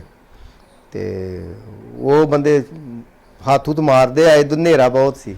ਉਹ ਮਤਲਬ ਭਾਰਤੀ ਫੌਜ ਆਪਣੀ MMG ਉੱਥੇ ਛੱਡ ਕੇ ਪਿੱਛੇ ਚਲ ਗਈ। ਉਹ ਗ੍ਰਨੇਡ ਜਦੋਂ ਇੱਕ ਫੁੱਟਿਆ ਉਦੋਂ ਹੀ, ਤੇ ਉਹ ਫਿਰ ਸਿੰਘ ਚੁੱਕ ਕੇ ਲੈ ਆਉਂਦੇ, ਪਰ ਚਲਾਉਣੀ ਤੇ ਕਿਸੇ ਨੂੰ ਆਉਂਦੀ ਨਹੀਂ ਸੀ ਉਹ। ਅੱਛਾ ਜੀ। ਉਹ ਫਿਰ ਉੱਥੇ ਜਿਹੜਾ ਹੈਗਾ ਖੂਹ ਦੇ ਵਿੱਚ ਸੁੱਟ ਦਿੱਤੀ ਜਾਂਦੀ ਹੈ। ਖੂਹ 'ਚ ਕਿਉਂ ਸੁੱਟਤੀ ਤੁਸੀਂ? ਮਤਲਬ ਸਿੰਘ ਕੋਲ ਰੱਖਦੇ ਉਹਨੂੰ, ਕਿਤੇ ਵਰਤੀ ਜਾ ਸਕਦੀ ਸੀ ਕੋਲ। ਆਪਾਂ ਕਿਹੜਾ ਉੱਥੇ, ਹੁਣ ਤਾਂ ਪਤਾ ਹੀ ਬਚਣਾ ਕਿ ਕੀ ਹੋਣਾ ਕੀ ਨਹੀਂ, ਹੁਣ ਤਾਂ ਆਰ ਪਾਰ ਦੀ ਲੜਾਈ ਹੋਣੀ ਸੀ। ਅੱਛਾ ਜੀ। ਇਹ ਥੋੜੀ ਕਿ ਆਪਾਂ ਘਰ ਲੈ ਕੇ ਜਾਣੀ ਸੀ ਉਹ। ਨਹੀਂ, ਫਿਰ ਵੀ ਹਥਿਆਰ ਜੰਗ ਲੜਾਈ ਦੇ ਵਿੱਚ ਤਾਂ ਕੰਮ ਆ ਸਕਦਾ। ਨਹੀਂ, ਉਹ ਆਉਣ ਲੱਗਿਆ ਸੁੱਟੀ, ਮਤਲਬ ਅਸੀਂ ਅੱਛਾ ਜੀ। ਉਦੋਂ ਤੇ ਉੱਥੇ ਹੀ ਪਈ ਸੀ। ਚਲਾਉਣੀ ਨਹੀਂ ਸੀ ਆਉਂਦੀ ਸੀ ਨਾ, ਕਿਸੇ ਕੋਲ ਆਪਸ ਨਹੀਂ ਆਉਂਦੀ ਸਾਨੂੰ ਚਲਾਉਣੀ ਕਿਸੇ ਬੰਦੇ ਨੂੰ। LMG ਤੱਕ ਤਾਂ ਹੈਗੀਆਂ, ਉਹ ਚਲਾਉਣੀਆਂ ਆਉਂਦੀਆਂ ਸੀ ਸਾਰੇ ਸਿੰਘਾਂ ਨੂੰ, ਜਿਹੜੇ ਕੁਛ ਹੈਗੇ ਮੇਨ ਉਹ ਜੇ। ਅੱਛਾ ਜੀ। ਦੂਜਾ ਇੱਕ ਉਧਰ ਜਿਹੜੀ ਸਾਡੀ ਛਬੀਲ ਤੇ ਜਿੱਥੇ 6 ਜਣੇ ਸੀ ਸਾਡੇ, ਸ਼ੇਰ ਸਿੰਘ, ਲਖਬੀਰ ਸਿੰਘ, ਜਸਬੀਰ ਸਿੰਘ, ਜੋਗਿੰਦਰ ਸਿੰਘ, ਚਿੱਟੀ, ਤੇ ਤਰਸੇਮ ਸਿੰਘ, ਤੇ ਇੱਕ ਗੁਰਬਖਸ਼ ਸਿੰਘ। ਉਹ ਉੱਪਰ ਚਾ ਉੱਥੇ ਫੌਜੀ ਆਪਣਾ ਹੈਗਾ ਸ਼ੇਰ ਸਿੰਘ। ਉਹਦੇ ਮਗਰਲੇ ਪਾਸੇ ਜਿਹੜੀ ਡਿਊੜੀ ਨੂੰ ਸੜਕ ਜਾਂਦੀ ਆ, ਜਿੱਥੇ ਜਿਹੜੀ ਡਿਊੜੀ ਬਣੀ ਨਹੀਂ ਅਜੇ, ਸੀਸੇ ਨਾਲ ਮੜਨੀ ਆ, ਹਾਂਜੀ, ਉਹ ਉਤੋਂ ਥੱਲੇ ਵੇਖਿਆ ਤੇ ਜੀ ਵੀ ਪੂਰੀ ਫੌਜ ਖਲੋਤੀ, ਉਹ ਵੀ ਇੰਨ ਕਰਨ ਵਾਸਤੇ 9 ਵਜੇ ਤੋਂ ਪਹਿਲੋਂ। ਕਹਿੰਦਾ ਫਾਇਰਿੰਗ ਨਾ ਕਰਿਓ ਇੱਥੇ। ਉਹ ਫਿਰ ਉਹ ਗਰਾਰੀਆਂ ਵਾਲੇ ਕੋਈ ਬੰਬ ਜੇ ਬਣਾਏ ਦੇਸੀ ਜੇ, ਉਹ ਉਤੋਂ ਸੁੱਟ ਦਿੰਦੇ ਆ ਸਿੰਘ। ਉਹ ਜੀਬ ਜੂਬ ਉਹਨਾਂ ਦੀ ਸਭ ਬਰਬਾਦ ਹੋ ਜਾਂਦੀ ਆ। ਕਹਿੰਦੇ ਹੁਣ ਇਧਰੋਂ ਨਹੀਂ ਵੜਦੇ। ਜਿਹੜੀ ਬਖਤਰਬੰਦ ਗੱਡੀ ਹੁੰਦੀ ਹੈ ਜਿਹੜੀ? ਨਹੀਂ, ਬਖਤਰਬੰਦ ਗੱਡੀ ਨਹੀਂ ਸੀ, ਆਮ ਜੀਬ ਹੀ ਉਹ। ਅੱਛਾ ਜੀ। ਜਾਂ ਛੋਟੀ ਗਾਂ ਹੋਊਗੀ ਕੋਈ ਇਧਰ, ਉਹ ਉਹਨਾਂ ਨੂੰ ਮੈਨੂੰ ਨਹੀਂ ਪਤਾ ਉਹਦਾ। ਉਹ ਫਿਰ ਉਹ ਆਂਦਾ ਕਿ ਰਸਤਾ ਬਲੌਕ ਹੋ ਗਿਆ, ਹੁਣ ਮਿਲਟਰੀ ਇਧਰੋਂ ਵੀ ਨਹੀਂ ਵੜੂਗੀ। ਅੱਛਾ ਜੀ। ਉਹ ਥੱਲੇ ਆ ਜਾਂਦੇ ਆ ਮੁੜ ਕੇ ਉਹ। ਤੇ ਫਿਰ ਲੜਾਈ ਅਕਾਲ ਤਖਤ ਤੇ ਵੀ 4 ਚ, ਫਿਰ ਜਿਹੜੇ ਜਿੱਥੇ ਮੋਰਚੇ ਸੀ ਸਿੰਘਾਂ ਦੇ, ਫਿਰ ਤੇ ਬਹੁਤ ਜ਼ਿਆਦਾ ਫਾਇਰ ਹੁੰਦਾ ਵਾ। ਫਿਰ ਸਾਡੇ ਜਿਹੜੇ ਬੰਦੇ ਸੀ ਲੰਗਰ ਤੇ ਵੀ ਹੈਗੇ ਸੀ, ਤੇ ਪਰਲੇ ਪਾਸਿਓਂ ਦੀ ਜਿਹੜਾ ਘੰਟਾ ਘਰ ਨੂੰ ਸਿੱਧੇ ਵੀ ਚਲਾਉਂਦੇ ਆ ਤੇ ਇੱਧਰ ਦੂਜੀ ਡਿਓੜੀ ਨੂੰ ਵੀ ਬਾਬਾ ਜਿਹੜਾ ਆਪਣਾ ਬੁੰਗਾ ਵਾਇਦਾ ਖੜਕ ਸਿੰਘ ਵਾਲਾ ਉਧਰੋਂ ਫਿਰ ਤਾਂ ਅੰਨ੍ਹੇਵਾਹ ਫਾਇਰਿੰਗ ਸ਼ੁਰੂ ਹੋ ਜਾਂਦੀ। ਫੇਰ ਨਹੀਂ ਦੇਣ ਡਿਆ ਕੀ ਹੋਣ ਡਿਆ। ਰਾਤ 'ਚ ਵੀ ਹਨੇਰਾ ਉੱਡੀ, ਇਹਨਾਂ ਦੇ ਲਾਈਟਾਂ ਸੀ ਉੱਥੇ ਤੇ 9 ਤੋਂ ਲੈ ਕੇ ਤੇ 10-11 ਵਜੇ ਤੱਕ ਨਾ ਬਹੁਤ ਜ਼ਿਆਦਾ ਫਾਇਰਿੰਗ ਹੁੰਦੀ ਸੀ। ਅਕਾਲ ਤਖਤ ਵਾਲੇ ਪਾਸਿਓਂ ਵੀ ਇੱਧਰੋਂ ਆਪਣੇ ਬੰਦੇ ਜਕਾਰੇ ਲਾਏ ਜਾਂਦੀ ਸੀ ਤੇ ਗਾਲਾਂ ਕੱਢਣ ਸੇ ਆਓ ਫੜਾਈਏ ਤੁਹਾਨੂੰ ਫਿਰ ਪਿੰਡ ਵਾਲਾ ਲੈ ਜਾਓ ਆ ਕੇ। ਸਿੰਘ ਵੀ ਖਲੋ ਕੇ ਵੀ ਚਲਾਈ ਜਾਂਦੇ ਸੀ ਉੱਤੇ, ਜਿਹੜੇ ਉਹੋ ਜਿਹੀ ਕਈ ਭੱਠਲ ਹੋਣੀ ਉਧਰ ਪਰ ਉਹ ਚਲਾਈ ਜਾਂਦੇ ਸੀ ਖਲੋ ਕੇ। ਜਿੱਥੇ ਜਿੱਥੇ ਵੀ ਸਿੰਘ ਹੈਗੇ ਜਿਹਦੇ ਕੋਲ ਜਿੰਨੀ ਵਾਰ ਲੱਗਣ ਡਈ ਸੀ ਉਹ ਆਪਣੀ ਲੜਾਈ ਲੜ ਰਿਹਾ ਸੀ ਉਦੋਂ। ਤੇ ਨਹੀਂ ਜਦੋਂ ਫੌਜ 9 ਵਜੇ ਅੰਦਰ ਆਉਣੀ ਸ਼ੁਰੂ ਹੁੰਦੀ ਆ ਫਿਰ ਕਿੰਨਾ ਕੁ ਫੌਜ ਦਾ ਨੁਕਸਾਨ ਹੁੰਦਾ ਉਦੋਂ? ਇਹ ਹਨੇਰੇ 'ਚ ਇਹ ਤੇ ਉਹਨਾਂ ਸਾਨੂੰ ਪਤਾ ਨਹੀਂ ਲੱਗਦਾ ਕਿੱਥੇ ਕਿੰਨੀ ਕੁ ਫੌਜ ਮਰ ਰਹੀ ਹੈ, ਕਿੰਨਾ ਕੀ ਹੋ ਰਿਹਾ। ਉਹਨਾਂ ਦੇ ਜਿੱਥੋਂ ਵੀ ਅੰਦਰ ਵੜਦੇ ਆ ਉਹਨਾਂ ਨੂੰ ਉੱਥੇ ਸੁੱਟ ਦਿੰਦੇ, ਜਿੰਨੇ ਵੜਦੇ ਆ ਉਹ ਸੁੱਟ ਦਿੰਦੇ ਆ ਉਹਨਾਂ ਨੂੰ ਚਲਾ ਕੇ। ਜਿਹੜੇ ਵੀ ਆ ਸਿੰਘ ਉਹਨਾਂ ਬੁਲਟ ਪ੍ਰੂਫ ਵੀ ਪਾਈਆਂ ਸੀ ਕਈਆਂ ਨੇ। ਉਹ ਕਈਆਂ ਸਿੰਘਾਂ ਦੇ ਉਧਰ ਜਿਹੜੇ ਥੱਲੇ ਮੋਰਚੇ ਸੀ ਜਿਨ੍ਹਾਂ ਦੇ, ਉਹ ਜਦੋਂ ਚਲਾਈ ਜਾਂਦੇ ਅੱਗ ਨਿਕਲਦੀ ਸੀ ਤੇ ਉਹ ਜਿਹੜੇ ਫੌਜੀ ਉਹ ਕਹਿੰਦੇ ਕਿ ਨਹੀਂ ਇਹਨਾਂ ਬੁਲਟ ਪ੍ਰੂਫ ਪਾਈਆਂ, ਥੱਲੇ ਮਾਰੋ। ਫਿਰ ਉਹ ਫਿਰ ਥੱਲੇ ਲੱਤਾਂ ਵਾਲੀ ਸਾਈਡ ਤੇ ਕਰਤੀਆਂ ਉਹਨਾਂ ਨੇ। ਫਿਰ ਉਹ ਰੌਲਾ ਰੌਲਾ ਪਾ ਕੇ ਫਿਰ ਪਿਛਾਂ ਹੀ ਭੱਜਦੇ ਆ, ਗਾਂ ਨਹੀਂ ਆਉਂਦੇ। ਅੱਛਾ, ਕਿੰਨੀ ਕੁ ਦੇਰ ਫੌਜ ਨੂੰ ਤੁਸੀਂ ਡੱਕ ਰੱਖਿਆ ਜਿਹੜੀ ਤੁਰਨ ਵਾਲੀ ਫੌਜ ਸੀ? ਕਾਫੀ ਉਹਦੇ ਸ਼ੁਰੂ ਹੀ ਹੋਈ ਸੀ। ਉਹ ਤੇ 11 ਵੱਜ ਗਏ ਜਦੋਂ 11 ਵਜੇ ਫਿਰ ਟੈਂਕਾਂ ਦੀ ਆਵਾਜ਼ ਆਉਂਦੀ ਆ। ਮਤਲਬ 9 ਤੋਂ 11 ਤੱਕ ਕੋਸ਼ਿਸ਼ ਫੌਜ ਨੇ ਕੀਤੀ, ਪੈਦਲ ਫੌਜ ਨੇ ਅੰਦਰ ਵੜਨ ਦੀ, ਹਾਂ, ਪਰ ਉਹ ਕਾਮਯਾਬ ਨਹੀਂ ਹੋ ਸਕੀ ਨਾ। ਫਿਰ ਟੈਂਕਾਂ ਦੀ ਆਵਾਜ਼ ਆਉਂਦੀ ਆ। ਅਸੀਂ ਕਿਹਾ ਇੱਕ ਗੱਡੀ ਆਈ ਹੋਣੀ ਕੋਈ ਬਖਤਰਬੰਦ ਉਹੋ ਜੀ ਕੋਈ। ਉਹ ਜਦੋਂ ਵੇਖਿਆ ਤੇ ਲਾਈਨ ਹੀ ਲੱਗੀ ਸੀ ਸਾਰੇ, ਮਤਲਬ ਕਿ ਇੱਧਰ ਲੰਗਰ ਹਾਲ ਦੇ ਸਰਾਂ ਵਾਲੇ ਪਾਸਿਓਂ ਆਉਂਦੇ ਆ, ਫੌਜ ਵੀ ਨਾਲ ਹੀ ਉਹਨਾਂ ਦੇ ਪਿੱਛੋਂ ਦੀ ਆਉਂਦੀ ਆ। ਤੇ ਇੱਥੇ ਵੀ ਉਹਨਾਂ ਨਾਲ ਮੁਕਾਬਲਾ ਹੁੰਦਾ ਤੇ ਫਿਰ ਉਹ ਸਰਾਂ ਵਾਲੇ ਪਾਸੇ ਵੀ ਚਲੀ ਜਾਂਦੀ ਆ, ਵੜ ਜਾਂਦੇ। ਤੇ ਟੈਂਕ ਜਿਹੜੇ ਆ ਮੇਰੇ ਖਿਆਲ ਨਾਲ ਜਦੋਂ ਮੈਂ ਸਵੇਰੇ ਗ੍ਰਿਫਤਾਰੀ ਦਿੱਤੀ ਉਦੋਂ ਵੀ ਗਿਣੇ ਸੀ ਉੱਥੇ 14 ਟੈਂਕ ਸੀ। ਕਿਹੜੇ ਲੰਗਰ ਹਾਲ ਵਾਲੇ? ਲੰਗਰ ਹਾਲ ਦੇ ਪੂਰੇ ਏਰੀਏ 'ਚ ਮੰਜੀ ਹਾਲ, ਲੰਗਰ ਹਾਲ ਦਾ ਵਿੱਚ ਪਾਰਕ ਸਾਰਾ ਹੀ, ਸਰਾਂ ਵਾਲਾ ਪਾਸਾ ਇੱਧਰ ਤੇ ਪਰਲੇ ਪਾਸੇ ਦੀ 3 ਟੈਂਕ ਅੰਦਰ ਜਾਂਦੇ ਆ। ਇੱਕ ਪਹਿਲਾਂ ਬਖਤਰਬੰਦ ਗੱਡੀ ਭੇਜਦੇ ਆ। ਇਹ ਕਿਹੜੀਆਂ ਪੌੜੀਆਂ ਤੋਂ ਆਉਂਦੇ ਆ ਜਿਹੜੇ? ਇਹ ਲੰਗਰ ਵਾਲੀ ਪੌੜ ਜਿਹੜੀ ਹੈਗੀ ਆ, ਡਿਓੜੀ ਜਿਹੜੀ ਆ, ਇੱਥੋਂ ਅੰਦਰ ਵੜ ਕੇ ਲੈਫਟ ਹੋ ਕੇ ਫਿਰ ਰਾਈਟ ਹੋ ਜਾਂਦੀ ਆ। ਉਹ ਜਿਹੜੀ ਗੱਡੀ ਆ ਥੋੜੀ ਡਿਓੜੀ ਲਾਗੇ ਜਾਂਦੀ ਆ। ਉਹ ਤੋਂ ਅੱਗੇ ਆਪਣੇ ਜਿਹੜੀ ਹੈਗੀ ਆ ਪੀਟੀ ਵਾਲੀ ਡਿਓੜੀ ਜਿਹੜੀ ਆ ਘਿਓ ਮੰਡੀ ਵਾਲੀ, ਉਹ ਫਿਰ ਸਿੰਘ ਅੱਗੇ ਜਿਹੜੇ ਸੀ ਉਹ ਉਹਨੂੰ ਟਾਇਰ ਡਾ ਦਿੰਦੇ ਆ ਉਹਦੇ, ਜਿਹੜੀ ਬਖਤਰਬੰਦ ਗੱਡੀ ਆ। ਹਾਂ, ਜਦੋਂ ਇਹ ਬਖਤਰਬੰਦ ਗੱਡੀ ਜਿਹੜੀ ਆ ਇਹ ਵੀ ਤਬਾਹ ਹੋ ਜਾਂਦੀ ਆ, ਫਿਰ ਕੀ ਅਗਲਾ ਪੈਂਤੜਾ ਜਿਹੜਾ ਭਾਰਤੀ ਫੌਜ ਵਰਤਦੀ ਆ? ਫਿਰ ਉਸੇ ਨੂੰ ਟੈਂਕ ਵਾੜ ਦਿੰਦੇ ਮਗਰੇ ਹੀ ਉਹਦੇ। ਅੱਛਾ ਜੀ। ਉਹਦੇ ਨਾਲ ਹੀ ਸਪੀਡ ਨਾਲ ਟੈਂਕ ਆਉਂਦੇ ਆ। ਉਹ ਦੋ ਇੱਕ ਸਿੱਧਾ ਚਲਿਆ ਜਾਂਦਾ ਅਕਾਲ ਤਖਤ ਵਾਲੀ ਸਾਈਡ ਨੂੰ, ਇੱਕ ਪਿੱਛੇ ਜਿੱਥੇ ਬਾਬੇ ਸ਼ਹੀਦਾਂ ਦੇ ਆ ਉੱਥੇ ਖਲੋ ਜਾਂਦਾ। ਉੱਥੇ ਕਹਿੰਦੇ ਆ ਕਿ ਉਹ ਮਤਲਬ ਕਹਿੰਦੇ ਆ ਫਸਿਆ, ਪਰ ਕਨਫਰਮ ਨਹੀਂ। ਕੋਈ ਕਹਿੰਦਾ ਚੈਨ ਟੁੱਟ ਗਿਆ, ਕੋਈ ਕਹਿੰਦਾ ਬਹਿ ਗਿਆ। ਉੱਥੇ ਟੈਂਕ ਖੜਾ ਸੀ ਉੱਥੇ। ਇੱਕ ਅੱਗੇ ਵੀ ਸ਼ਾਇਦ ਆਉਂਦਾ ਉੱਤੋਂ। ਮਤਲਬ 3 ਟੈਂਕ ਹੀ ਸ਼ਾਇਦ ਇੱਕ ਬਖਤਰਬੰਦ ਗੱਡੀ ਇੰਨੇ ਅੰਦਰ ਵੜਦੇ ਆ। 3 ਟੈਂਕ ਤੇ ਇੱਕ ਬਖਤਰਬੰਦ ਗੱਡੀ। ਤੇ ਟੈਂਕ ਫਿਰ ਅਕਾਲ ਤਖਤ ਸਾਹਿਬ ਦੇ ਸਾਹਮਣੇ ਕਿੰਨੇ ਟੈਂਕ ਪਹੁੰਚਦੇ ਆ? ਜਿੱਥੇ ਉਹ ਹੈਗੀ ਆ ਬੇਰੀ ਆ, ਜਿੱਥੇ ਸੁੱਖਾ ਸਿੰਘ ਮਤਾਬ ਸਿੰਘ ਨੇ ਘੋੜੇ ਬੱਧੇ ਸੀ, ਉੱਥੇ ਜਾ ਕੇ ਟੈਂਕ ਖੜਾ ਕਰ ਦਿੰਦੇ ਆ। ਉਹਦੇ ਨਾਲ ਫਿਰ ਅਕਾਲ ਤਖਤ ਦੇ ਉੱਤੇ ਬਹੁਤ ਫਾਇਰਿੰਗ ਕਰਦੇ ਆ। ਤੇ ਉਹਨਾਂ ਦੇ ਆਪਣੇ ਬੰਦੇ ਵੀ ਵਿਚਾਰ 'ਚ ਫਿਰ ਉਹ ਹਨੇਰਾ ਹੁੰਦਾ ਪੂਰਾ ਨਾ, ਤੇ ਉਹ ਆਪਣੇ ਦੂਜੇ ਪਾਸੋਂ ਵੀ ਆਉਂਦੇ ਹੋਣਗੇ ਉਹਦੇ ਕਮਾਂਡੋ ਜਾਂ ਦੂਜੀ ਚੀਜ਼ਾਂ ਜਿਹੜੀਆਂ ਨੇ। ਉਹ ਫਿਰ ਉੱਥੋਂ ਵਾਲੀ ਆਪਾਂ ਨੂੰ ਦੇਖਣੇ ਨਹੀਂ, ਆਪਾਂ ਨੂੰ ਟੈਂਕ ਤੇ ਦੇਖਦਾ ਕਿ ਜਾ ਰਿਹਾ ਫਾਇਰਿੰਗ ਹੋ ਰਹੀ ਆ। ਫਾਇਰਿੰਗ ਤਾਂ ਸਵੇਰ ਤੱਕ ਮਤਲਬ ਬਹੁਤ ਜ਼ਿਆਦਾ ਹੁੰਦੀ ਆ ਨਾ, ਹਰ ਮੋਰਚੇ ਤੋਂ ਹੀ ਜਕਾਰਿਆਂ ਦੀ ਆਵਾਜ਼ ਇੱਧਰੋਂ ਵੀ ਆਉਂਦੀ ਆ, ਉੱਧਰੋਂ ਤੇ ਉਹ ਖਾਲੀ ਉਹ ਨਹੀਂ ਕੋਈ ਆਵਾਜ਼ ਉਹਨਾਂ ਦੀ ਜਕਾਰਿਆਂ ਦੀ ਤੇ ਨਹੀਂ ਆਉਂਦੀ। ਤੇ ਉਹ ਟੈਂਕ ਕਿੰਨੇ ਕੁ ਵਜੇ ਜਿਹੜਾ ਅਕਾਲ ਤਖਤ ਸਾਹਿਬ ਦੇ ਸਾਹਮਣੇ? ਫਿਰ ਤਾਂ ਕਾਫੀ ਮਤਲਬ 12-1 ਵਜੇ ਦੇ ਕਰੀਬ ਅਕਾਲ ਤਖਤ ਸਾਹਿਬ ਦੇ ਸਾਹਮਣੇ ਪਹੁੰਚ। ਉਦੋਂ ਹੀ ਅਕਾਲ ਤਖਤ ਸਾਹਿਬ ਤੇ ਗੋਲੇ ਸੁੱਟਦੇ ਉਹਨਾਂ ਨੇ ਫਿਰ? ਹਾਂ, ਅਕਾਲ ਤਖਤ ਸਾਹਿਬ ਜਾਂਦੇ ਗੋਲੇ ਗਾਲੇ ਜੋ ਵੀ ਆ ਉਹਨਾਂ ਕੋਲ, ਜੋ ਮਨੀਸ਼ਨ ਨਹੀਂ ਉਹਨਾਂ ਦਾ। ਅੱਛਾ ਜੀ। ਤੇ ਫਿਰ ਜਦੋਂ ਹੁਣ ਟੈਂਕ ਅੰਦਰ ਆ ਗਏ ਤੇ ਫੌਜ ਵੀ ਜਿਹੜੀ ਪੈਦਲ ਫੌਜ ਆ ਉਹ ਵੀ ਟੈਂਕਾਂ ਦੇ ਨਾਲ ਅੰਦਰ ਆ ਗਈ। ਫਿਰ ਜਿਹੜਾ ਮਤਲਬ ਸਿੰਘਾਂ ਨੇ ਜਿਹੜਾ ਇੱਕ ਠੱਲ ਪਾਈ ਹੋਈ ਸੀ ਕਿ ਉੱਥੇ ਮਤਲਬ ਇੱਕ ਖੜੋਤ ਆ ਗਈ ਉਹਦੇ ਠੱਲ ਦੇ ਵਿੱਚ, ਸਾਨੂੰ ਅੱਗੇ ਸਾਨੂੰ ਦੇ ਅੰਦਰ ਵੜ ਨਹੀਂ ਦੇਣੇ ਆ। ਉਹ ਟੈਂਕਾਂ ਥਰੂ ਅੰਦਰ ਆ ਗਏ। ਉਹ ਹੁਣ ਟੈਂਕ ਤੋਂ ਉਹਨੂੰ ਗੋਲੀ ਚਲਾਉਣ ਨੂੰ ਕੋਈ ਫਰਕ ਨਹੀਂ ਪੈਂਦਾ। ਉਹਦੇ ਅੰਦਰ ਬੰਦੇ ਬੈਠੇ ਹੁੰਦੇ ਆ, ਗੋਲੀ ਵੀ ਚਲਾਉਣ ਦੇ, ਦੂਜੇ ਵੀ ਚਲਾਉਣ ਦੇ ਮਿਸ਼ਨ। ਅੱਛਾ ਜੀ। ਤੇ ਉੱਤੇ 12 ਵਜਦੇ ਆ ਤੇ ਜਨਰਲ ਸਵੇਗ ਸਿੰਘ ਦੇ ਉੱਥੇ ਗੋਲੀ ਲੱਗ ਜਾਂਦੀ ਆ। 2 ਨਿਸ਼ਾਨ ਸਾਹਿਬਾਂ ਲੱਗੇ, ਅਕਾਲ ਤਖਤ ਸਾਹਿਬ ਲੱਗੇ। ਉਹਨਾਂ ਨੂੰ ਚੁੱਕ ਕੇ ਫਿਰ ਅੰਦਰ ਲੈ ਜਾਂਦੇ ਆ ਸਿੰਘ। ਤੇ ਉੱਥੇ ਸੰਤਾਂ ਨਾਲ ਮਾੜੀ ਜੀ ਇੱਕ ਦੋ ਗੱਲਬਾਤ ਹੁੰਦੀ ਆ ਉਹਦੀ, ਫਿਰ ਉਹ ਚੜ੍ਹਾਈ ਕਰ ਜਾਂਦੇ ਆ। ਸੰਤ ਕਹਿੰਦੇ ਤੁਸੀਂ ਚਲੋ ਤੁਹਾਡੇ ਮਗਰੇ ਅਸੀਂ ਆਏ, ਤੇ ਅਰਦਾਸ ਵਾਸਤੇ ਕਹਿੰਦੇ ਆ। ਇਹ ਤੁਸੀਂ ਸੁਣਿਆ ਨਾਲ ਦੇ ਸਿੰਘਾਂ ਤੋਂ? ਮੈਂ ਨਹੀਂ ਸੁਣਿਆ। ਨਹੀਂ ਕਿ ਸ਼ਵੇਗ ਸਿੰਘ ਉੱਥੇ ਉਹਨਾਂ ਦੇ ਉੱਥੇ ਗੋਲੀ ਵੱਜੀ ਆ ਜਾਂ ਤੁਹਾਨੂੰ ਤੁਸੀਂ ਦੇਖਿਆ? ਨਹੀਂ, ਮੇਰੇ ਉੱਥੇ ਗੁਰਮੁਖ ਸਿੰਘ ਸੀ ਨਾਲ ਉਹਦੇ ਕਮਰੇ ਦੇ ਵਿੱਚ, ਸੰਤਾਂ ਦਾ ਡਰਾਈਵਰ ਹੁੰਦਾ ਸੀ। ਅੱਛਾ ਜੀ। ਹਾਂ, ਇਹ ਨਹੀਂ ਮੈਂ ਵੇਖਿਆ। ਅੱਛਾ ਜੀ। ਉਹ ਜੋ ਸਾਡੇ ਕੋਲ ਅੰਦਰ ਜਾਂਦਾ ਨਾ, ਜਿੱਥੇ ਹੁਕਮਨਾਮਾ, ਜਿੱਥੇ ਆਪਣੇ ਗੁਰੂ ਸਾਹਿਬ ਦਾ ਪ੍ਰਕਾਸ਼ ਆ, ਨਾਲ 2 ਕਮਰੇ ਆ ਮੇਰੇ ਖਿਆਲ, ਜਿੱਥੇ 2 ਨਿਸ਼ਾਨ ਸਾਹਿਬ ਆ, ਉੱਥੇ ਹਾਂਜੀ ਉੱਥੇ ਗੁਰਮੁਖ ਸਿੰਘ ਹੈਗਾ ਸੀ ਨਾ। ਅੱਛਾ ਜੀ। ਇੱਕ ਸਾਡਾ ਗੋਰਖਾ ਸੀ ਉੱਥੇ। ਅੱਛਾ ਜੀ। ਗੋਰਖਾ ਪ੍ਰਤਾਪ ਸਿੰਘ। ਅੱਛਾ, ਉਹ ਸਿੰਘ ਸਜਾ ਹੋਇਆ ਸੀ। ਹਾਂ। ਅੱਛਾ ਜੀ। ਉਹ ਵੀ ਸਾਡੇ ਕੋਲ ਹੀ ਆ ਜਾਂਦਾ ਜਦੋਂ ਰੈਸਟ ਹੁੰਦੀ ਹੈ ਨਾ ਉਹਦੀ। ਅੱਛਾ ਜੀ। ਉਹਦੇ ਨਾਲ ਉਹ ਵੀ ਆਉਂਦਾ ਵਾ। ਠੀਕ ਹੈ ਜੀ। ਫਿਰ ਉਦੋਂ ਉਹਨਾਂ ਨੇ ਤੁਹਾਨੂੰ ਦੱਸਿਆ? ਹਾਂ। ਤੇ ਫਿਰ ਸੰਤ ਕਦੋਂ ਸ਼ਹੀਦ ਹੁੰਦੇ ਆ? ਸੰਤ ਸਵੇਰੇ 9:40 ਤੇ 2 ਜਕਾਰੇ, ਪਹਿਲੋਂ ਜਿਹੜਾ ਜਕਾਰਾ ਆਉਂਦਾ ਸੀ ਵੇਖਣ ਡਿਆ ਅਕਾਲ ਤਖਤ ਵਾਲੇ ਪਾਸੇ, ਫਿਰ ਗੋਲੀ ਰੁਕ ਜਾਂਦੀ ਆ। ਮਤਲਬ ਮਾੜੀ ਮੋਟੀ ਹੋ ਗੋਲੀ ਚੱਲਦੀ ਆ ਕਿਤੇ, ਨਹੀਂ ਤਾਂ ਉਹਦੀ ਨਹੀਂ ਚੱਲਣ ਦੀ ਕਿਸੇ ਪਾਸੇ। ਸਵੇਰੇ 9 ਵਜੇ ਤੱਕ ਉਹ ਕਬਜ਼ਾ ਕਰ ਚੁੱਕੇ ਆ। ਤੇ ਤੁਹਾਡੇ ਨਾਲ ਦੇ ਸਿੰਘ ਕਿੰਨੇ ਕੁ ਸ਼ਹੀਦ ਹੋ ਚੁੱਕੇ ਸੀ ਉਸ ਸਮੇਂ ਤੱਕ? ਉਦੋਂ ਹੋ ਗਏ ਹੋਣਗੇ 15-16 ਬੰਦੇ ਸ਼ਹੀਦ ਹੋ ਗਏ ਤੁਹਾਡੇ ਮੋਰਚੇ 'ਚ?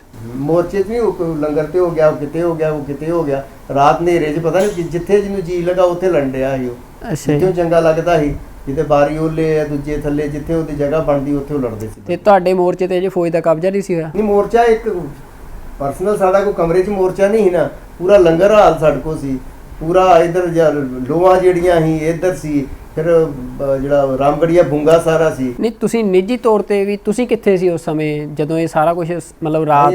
ਰਾਮਗੜੀਆ ਬੁੰਗੇ 'ਚ ਹਾਂ। ਮਤਲਬ ਫਿਰਦੇ ਰਹਿੰਦੇ ਆ ਨਾ, ਕਦੀ ਕਿਸੇ ਪਾਸੇ ਗਏ, ਕਦੀ ਕਿਸੇ ਪਾਸੇ ਗਏ। ਅੱਛਾ ਅੱਛਾ। ਕਿਤੇ ਤਾਂ ਬੈਠੇ ਥੋੜੀ ਵੇਖਣ ਡਏ ਆ। ਤੇ ਉਦੋਂ ਫਿਰ ਮਤਲਬ ਜਿਹੜਾ ਫੌਜ ਆ ਜਦੋਂ ਅੰਦਰ ਆ ਗਈ ਸਵੇਰੇ 9 ਵਜੇ ਤੋਂ ਪਹਿਲਾਂ, ਰਾਤ ਨੂੰ 12 ਤੋਂ 9 ਜਦੋਂ ਟੈਂਕਾਂ ਦੇ ਨਾਲ ਫੌਜ ਅੰਦਰ ਆ ਜਾਂਦੀ ਆ, ਫਿਰ ਉਹ ਕੀ ਕਰਦੇ ਆ ਵੀ ਮੋਰਚਿਆਂ ਦੇ ਉੱਤੇ ਕਬਜ਼ੇ ਕਰਦੇ ਆ ਜਾਂ ਜਾ ਕੇ ਉੱਥੇ ਸਿੰਘਾਂ ਨੂੰ ਮਾਰਦੇ ਆ? ਨਹੀਂ, ਉਹਨਾਂ ਨੂੰ ਥੋੜੀ ਪਤਾ ਕਿੱਥੇ ਮੋਰਚੇ ਆ। ਅੱਛਾ ਜੀ। ਨੇਰੇ 'ਚ ਉਹਨਾਂ ਨੂੰ ਨਹੀਂ ਪਤਾ ਕਿੱਥੇ ਮੋਰਚੇ ਆ। ਫਿਰ ਜਦੋਂ ਵੇਲੇ ਟੈਂਕ ਆਉਣ ਤੋਂ ਬਾਅਦ ਬੰਦੇ ਜਿਹੜੇ ਆਪਣੇ ਜ਼ਿਆਦਾਤਰ ਬੰਦੇ ਭੋਰੇ ਚਲੇ ਜਾਂਦੇ ਆ, ਜੀਂਦੇ ਹੀ ਸਾਰੇ ਬੰਦੇ, ਅਕਾਲ ਤਖਤ ਵਾਲੇ ਬੰਦੇ ਭੋਰੇ ਚਲੇ ਜਾਂਦੇ ਆ। ਜਿਹੜਾ ਅਕਾਲ ਤਖਤ ਸਾਹਿਬ ਤੇ ਭੋਰਾ? ਹਾਂ। ਉਹ ਫਿਰ ਫਾਇਰਿੰਗ, ਟੈਂਕ ਤੇ ਫਾਇਰਿੰਗ ਕੀ ਕਰਨਗੇ ਉਹ?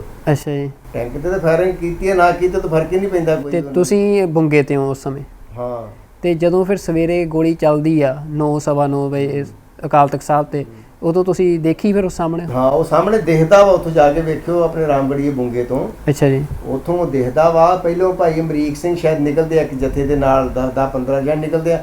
ਥੋੜੇ ਚਿਰ ਬਾਅਦ ਹੀ ਸੰਤ ਆਉਂਦੇ ਆ, ਤੇ ਉਹ ਵੀ ਪੌੜੀਆਂ ਉਤਰਦੇ, ਉਹ ਵੀ ਜਗਾਰੇ ਲਾ ਕੇ ਆਉਂਦੇ ਆ। ਤੇ ਉਹ ਵੀ ਟੈਂਕ ਜਿਹੜਾ ਉੱਤੇ ਗੋਲ ਲੱਗੀਆਂ ਜਿਹੜੀਆਂ ਐਮਐਮਜੀਆਂ ਉਹਦੇ, ਉਹਨਾਂ ਨਾਲ ਇਹ ਪ੍ਰਕਰਮਾ ਚਾਰਜ ਫਿਰ ਦੇ ਲੋਕ ਖਲੋਤੇ ਮਿਲਟਰੀ ਵਾਲੇ, ਉਹ ਫਿਰ ਸਾਰੇ ਸਿੰਘਾਂ ਨੂੰ ਉੱਥੇ ਸ਼ਹੀਦ ਕਰ ਦਿੰਦੇ ਆ। ਕਿੰਨੇ ਕੁ ਸਿੰਘ ਸੰਤਾਂ ਦੇ ਨਾਲ ਉਦੋਂ ਅਕਾਲ ਤਖਤ ਸਾਹਿਬ ਹੋਣਗੇ? 30-35 ਸਿੰਘ ਹੋਣਗੇ ਜਿਹੜੇ ਸੰਤਾਂ ਦੇ ਨਾਲ ਬਾਹਰ ਭੋਰੇ ਤੋਂ ਬਾਹਰ ਆਉਂਦੇ ਆ। ਹਾਂ।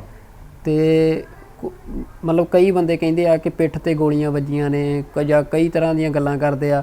ਜੋ ਅਸਲੀ ਉਸ ਸਮੇਂ ਦਾ ਮਾਹੌਲ ਸੀ, ਸੀਨ ਸੀ ਕਿ ਸੰਤ ਕਿਵੇਂ ਬਾਹਰ ਨਿਕਲਦੇ ਆ, ਉਹ ਜ਼ਰੂਰ ਤੁਸੀਂ ਸਾਨੂੰ ਦੱਸੋ।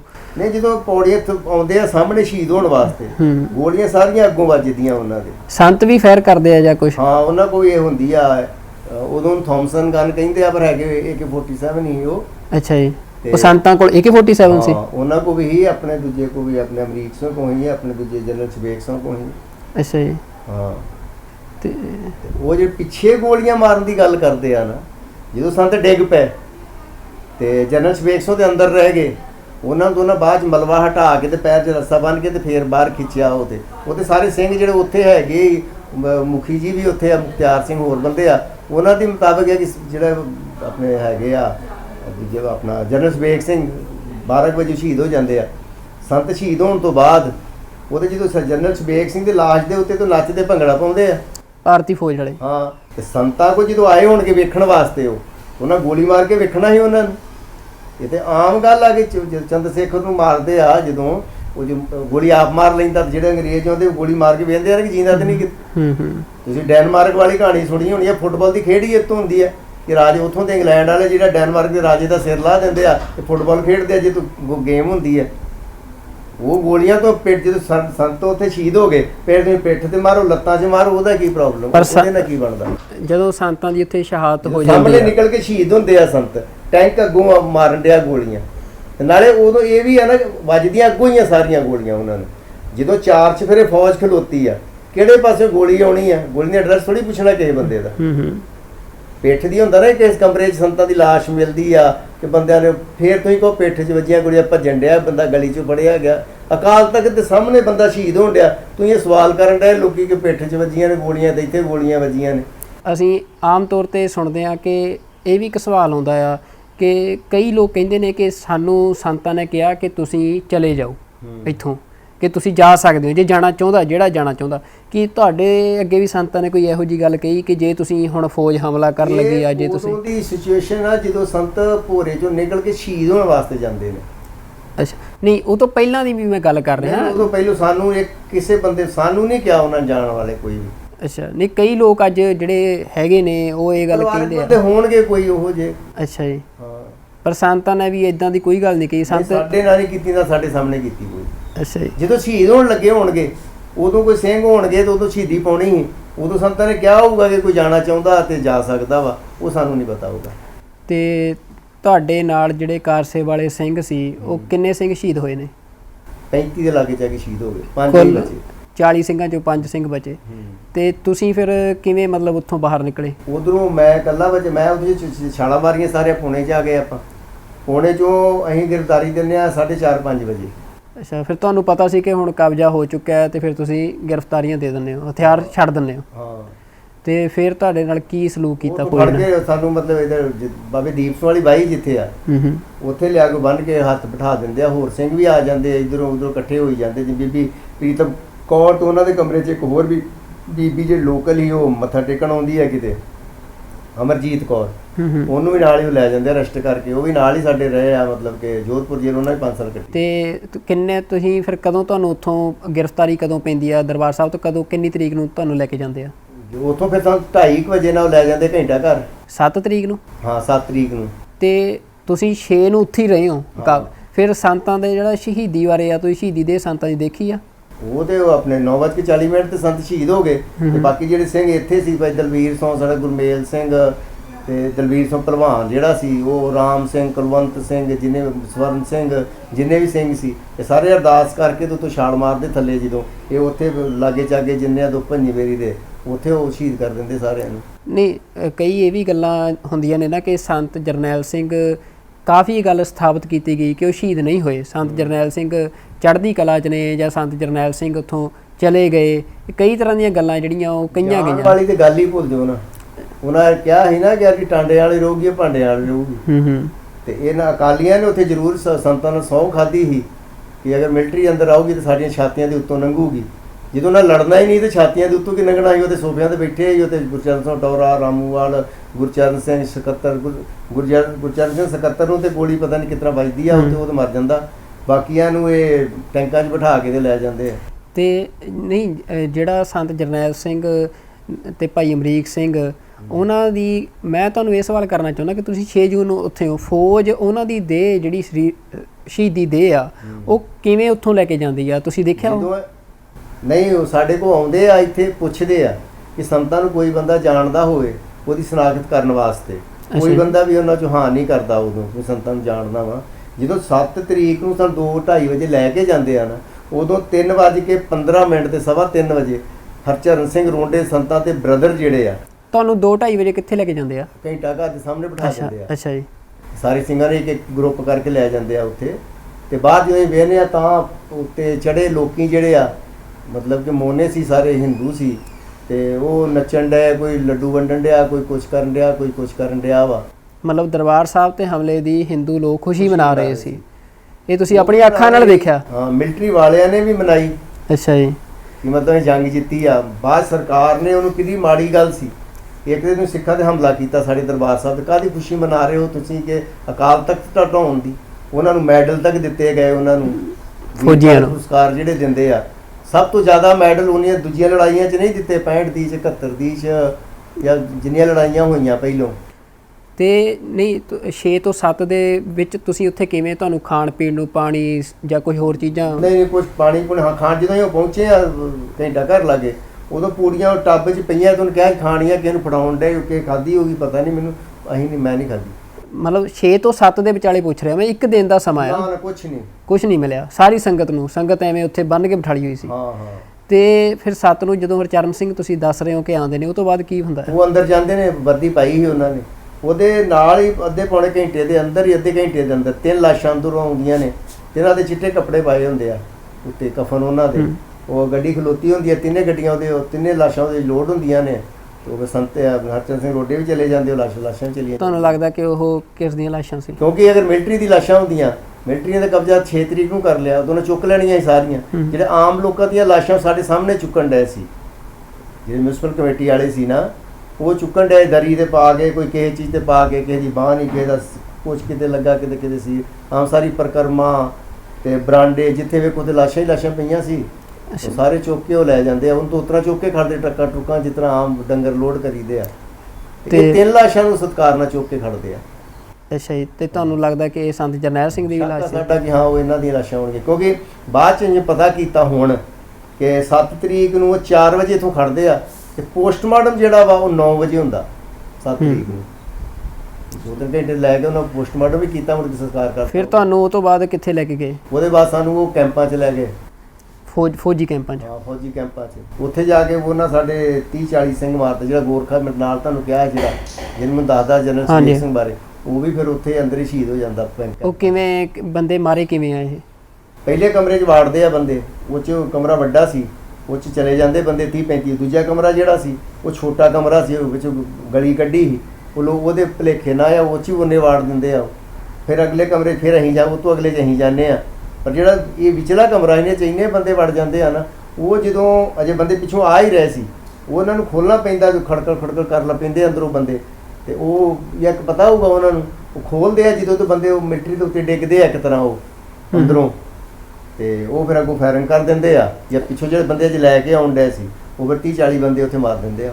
ਅੱਛਾ ਜੀ, ਤੇ ਉਹ ਤੋਂ ਬਾਅਦ ਫਿਰ ਤੁਹਾਨੂੰ ਕਿੱਥੇ ਰੱਖਿਆ ਜੀ? ਉੱਥੇ ਅੰਦਰ ਹੀ ਰੱਖਿਆ। ਉੱਥੇ ਨਾ ਉਹਨਾਂ ਦੇ ਪੱਖਾ ਹੀ ਕਿਤੇ, ਨਾ ਬਾਰੀ ਕੋਈ ਬੂਹੇ, ਉਹ ਡਬਲ ਵਾਲੇ ਹੁੰਦੇ ਜਿਹੜੇ ਲੋਹੇ ਦੇ ਬੰਦ ਕਰ ਦਿੰਦੇ ਸੀ। ਕਿੰਨਾ ਸਮਾਂ ਉੱਥੇ ਰਹੇ? 3 ਮਹੀਨੇ ਉੱਥੇ ਰਹੇ। ਉਹ ਤੋਂ ਬਾਅਦ ਨਾਭੇ ਲੈ ਜਾਂਦਾ ਸਾਨੂੰ। ਫਿਰ ਨਾਭੇ ਕਿੰਨਾ ਸਮਾਂ ਰਹੇ? ਨਾਭੇ 6 ਮਹੀਨੇ। ਉਹ ਤੋਂ ਬਾਅਦ ਬਾਈ ਏਅਰ ਸਾਨੂੰ ਫਿਰ ਪਟਿਆਲਿਓਂ ਫਿਰ ਲੈ ਕੇ ਜੋਧਪੁਰ, ਸਾਰਾ ਮਿਲਾ ਕੇ 5 ਸਾਲ ਕੱਟੇ ਆ। ਫਿਰ 5 ਸਾਲ ਬਾਅਦ ਤੁਹਾਡੀ ਰਿਹਾਈ ਹੋਈ ਆ? 5 ਸਾਲ ਬਾਅਦ ਫਿਰ ਰਿਹਾਈ ਹੋਈ। ਤੇ ਤੁਹਾਨੂੰ ਹੁਣ ਅੱਜ ਤੁਸੀਂ ਕੀ ਸੋਚਦੇ ਹੋ ਕਿ ਤੁਹਾਨੂੰ ਉਸ ਜਿਹੜੀ ਉਹ ਜੰਗ ਤੁਸੀਂ ਲੜੀ ਆ, ਵੀ ਉਹਦੇ ਤੇ ਤੁਹਾਨੂੰ ਦੁੱਖ ਹੁੰਦਾ ਆ, ਜਾਂ ਤੁਹਾਨੂੰ ਮਾਣ ਹੁੰਦਾ ਆ, ਜਾਂ ਤੁਹਾਨੂੰ ਇਹ ਲੱਗਦਾ ਕਿ ਸਾਡਾ ਨੁਕਸਾਨ ਹੋਇਆ? ਤੁਸੀਂ ਕਿਹੋ ਜਿਹਾ ਅਹਿਸਾਸ ਆ ਤੁਹਾਡਾ ਉਹਨਾਂ ਦਿਨਾਂ ਬਾਰੇ? ਨਹੀਂ, ਸਾਨੂੰ ਕੋਈ ਦੁੱਖ ਨਹੀਂ ਉਹਦਾ। ਅਸੀਂ ਤਾਂ ਕਮਿਟਮੈਂਟ ਕੀਤੀ ਸੰਤਾਂ ਸਾਨੂੰ ਸੱਦਿਆ ਹੈ। ਜਿਹੜੇ ਬੰਦੇ ਨੇ ਕਮਿਟਮੈਂਟ ਕੀਤੀ ਸੰਤਾਂ ਨਾਲ, ਜਦੋਂ ਉਹ ਬੰਦਾ ਸਾਡੇ ਤੋਂ ਅੱਗੇ ਲੱਗ ਕੇ ਸ਼ਹੀਦ ਹੁੰਦਾ, ਤੇ ਸਾਡੇ ਨਾਲ ਦੇ ਬੰਦੇ ਅਗਰ ਸ਼ਹੀਦ ਹੁੰਦੇ ਆ, ਤਾਂ ਸਾਨੂੰ ਦੁੱਖ ਕਿਸ ਗੱਲ ਦਾ ਹੋਊਗਾ? ਨਾਲੇ ਉਹ ਵੀ ਦਰਬਾਰ ਸਾਹਿਬ ਦੇ ਅੰਦਰ ਹੁੰਦਾ, ਸਾਰੇ ਬੰਦੇ ਸੇਵਾ ਲਿਖਾਈ ਸੀ, ਉਹਨਾਂ ਉਮਰ ਭੋਗ ਕੇ ਚੜ੍ਹਾਈ ਕਰਨੀ ਸੀ। ਇੱਥੇ ਉਹ ਗੁਰੂ ਦੇ ਲੇਖੇ ਲੱਗੇ, ਸਾਨੂੰ ਉਹਦਾ ਅਫਸੋਸ ਕੋਈ ਨਹੀਂਗਾ। ਹਾਂ, ਲੌਂਗੋਵਾਲ ਦੇ ਨਾਲ ਅਸੀਂ ਆਏ ਹੁੰਦੇ, ਲੌਂਗੋਵਾਲ ਬਾਅਦ ਚੱਲ ਜਾਂਦਾ, ਉੱਥੇ ਅਸੀਂ ਸ਼ਹੀਦ ਹੁੰਦੇ ਤੇ ਸਾਡੇ ਬੰਦੇ ਫਿਰ ਸਾਨੂੰ ਦੁੱਖ ਹੁੰਦਾ। ਹਾਂ, ਇੱਕ ਚੀਜ਼ ਦੇ ਵਿੱਚ ਅਕਾਲੀ 'ਚ ਨੰਗੇ ਹੋ ਗਏ ਕਿ ਉਹ ਸੰਤਾਂ ਨੇ ਤੇ ਅਰਦਾਸ ਕੀਤੀ, ਉਹ ਪੂਰੀ ਨਿਭਾਤੀ। ਅਰਦਾਸ ਤੇ ਉਹਨਾਂ ਨੇ ਵੀ ਕੀਤੀ ਸੀ। ਉਹ ਇੰਨੀ ਪਬਲਿਕ ਉੱਥੇ ਮਰੀ ਸੀ, ਬੱਚੇ ਮਰੇ, ਜਨਾਨੀਆਂ ਮਰੀਆਂ, ਲੋਕੀ ਪਾਣੀ ਤੋਂ ਤਰਸ ਰਹੇ ਸੀ। ਉਹਨਾਂ ਇੱਕ ਵਾਰੀ ਨਹੀਂ ਕਿਹਾ ਕਿ ਇਹਨਾਂ ਨੂੰ ਪਹਿਲੋਂ ਖੜੋ ਜਾਂ ਇਹਨਾਂ ਨੂੰ ਪਾਣੀ ਪਿਆ ਦਿਓ, ਫਟਣਾ ਨੂੰ ਲੈ ਜਾਓ ਪਹਿਲੋਂ, ਫਿਰ ਅਸੀਂ ਜਾਵਾਂਗੇ। ਨਹੀਂ, ਤੁਹਾਨੂੰ ਮਰਨ ਦੀ ਸਹੁੰ ਖਾਧੀ ਸੀ। ਇਹ ਤੋਂ ਉਹਨਾਂ ਦੇ ਚਿਹਰੇ ਜਿਹੜੇ ਸੀ ਨਾ, ਉਹ ਨੰਗੇ ਹੋ ਗਏ ਉਹਨਾਂ ਦੇ। ਕਿ ਰਾਜਨੀਤਿਕ ਬੰਦੇ ਜਿਹੜੇ ਹੁੰਦੇ ਆ ਨਾ, ਉਹ ਝੂਠ ਤੋਂ ਸਿਵਾ ਕੁਝ ਨਹੀਂ ਬੋਲਦੇ। ਹੁਣ ਜਿਹੜੇ ਸਿੰਘ ਤੁਸੀਂ ਬਚੇ ਹੋ, 40 ਚੋਂ ਤੁਸੀਂ ਬਚੇ, ਫਿਰ ਤੁਸੀਂ ਮਤਲਬ ਤੁਹਾਨੂੰ ਇਹ ਲੱਗਦਾ ਕਿ ਸ਼ਾਇਦ ਤੁਹਾਡੇ ਕਰਮਾਂ 'ਚ ਸ਼ਹਾਦਤ ਨਹੀਂ ਸੀ? ਤੁਸੀਂ ਇਹ ਮਹਿਸੂਸ ਕਰਦੇ ਹੋ? ਹਾਂ, ਨਹੀਂ ਸੀ। ਇਸ ਕਰਕੇ ਇਹਦੇ ਬਾਅਦ ਉਦੋਂ ਨਹੀਂ, ਫੇਰ ਵੀ ਜਦੋਂ ਹਰਮਿੰਦਰ ਸਿੰਘ ਸੰਧੂ ਆਉਂਦਾ ਬਾਹਰ, ਮੈਂ ਹਜੂਰ ਸਾਹਿਬ ਚਲਾ ਜਾਣਾ, ਤੇ ਫਿਰ ਮੈਂ ਆ ਜਾਣਾ ਹਰਮਿੰਦਰ ਸਿੰਘ ਸੰਧੂ ਕੋ, ਕਿ ਅਸੀਂ ਫਿਰ ਇਹ ਮੂਵਮੈਂਟ ਨੂੰ ਕਿਸੇ ਤਰ੍ਹਾਂ ਮਤਲਬ ਕਿ ਏਕਤਾ ਕਰਾਈਏ। ਜਿਹੜੀ ਖਾੜਕੂਆਂ ਦੀ ਆਪਸੀ ਹੋਈ ਹੈ ਇਹਨਾਂ ਦੀ, ਤੇ ਨਹੀਂ ਬਣ ਰਹੀ, ਇੱਕ ਦੂਜੇ ਨਾਲ ਇੰਨੀਆਂ ਫੈਡਰੇਸ਼ਨਾਂ ਬਣ ਗਈਆਂ, ਖਾੜਕੂ ਗਰੁੱਪ ਬਣ ਗਏ। ਅਸੀਂ ਹਰਜਿੰਦਰ ਸਿੰਘ ਜਿੰਦੇ ਦੀ ਮੁਲਾਕਾਤ ਵੀ ਕਰਦੇ ਹਾਂ।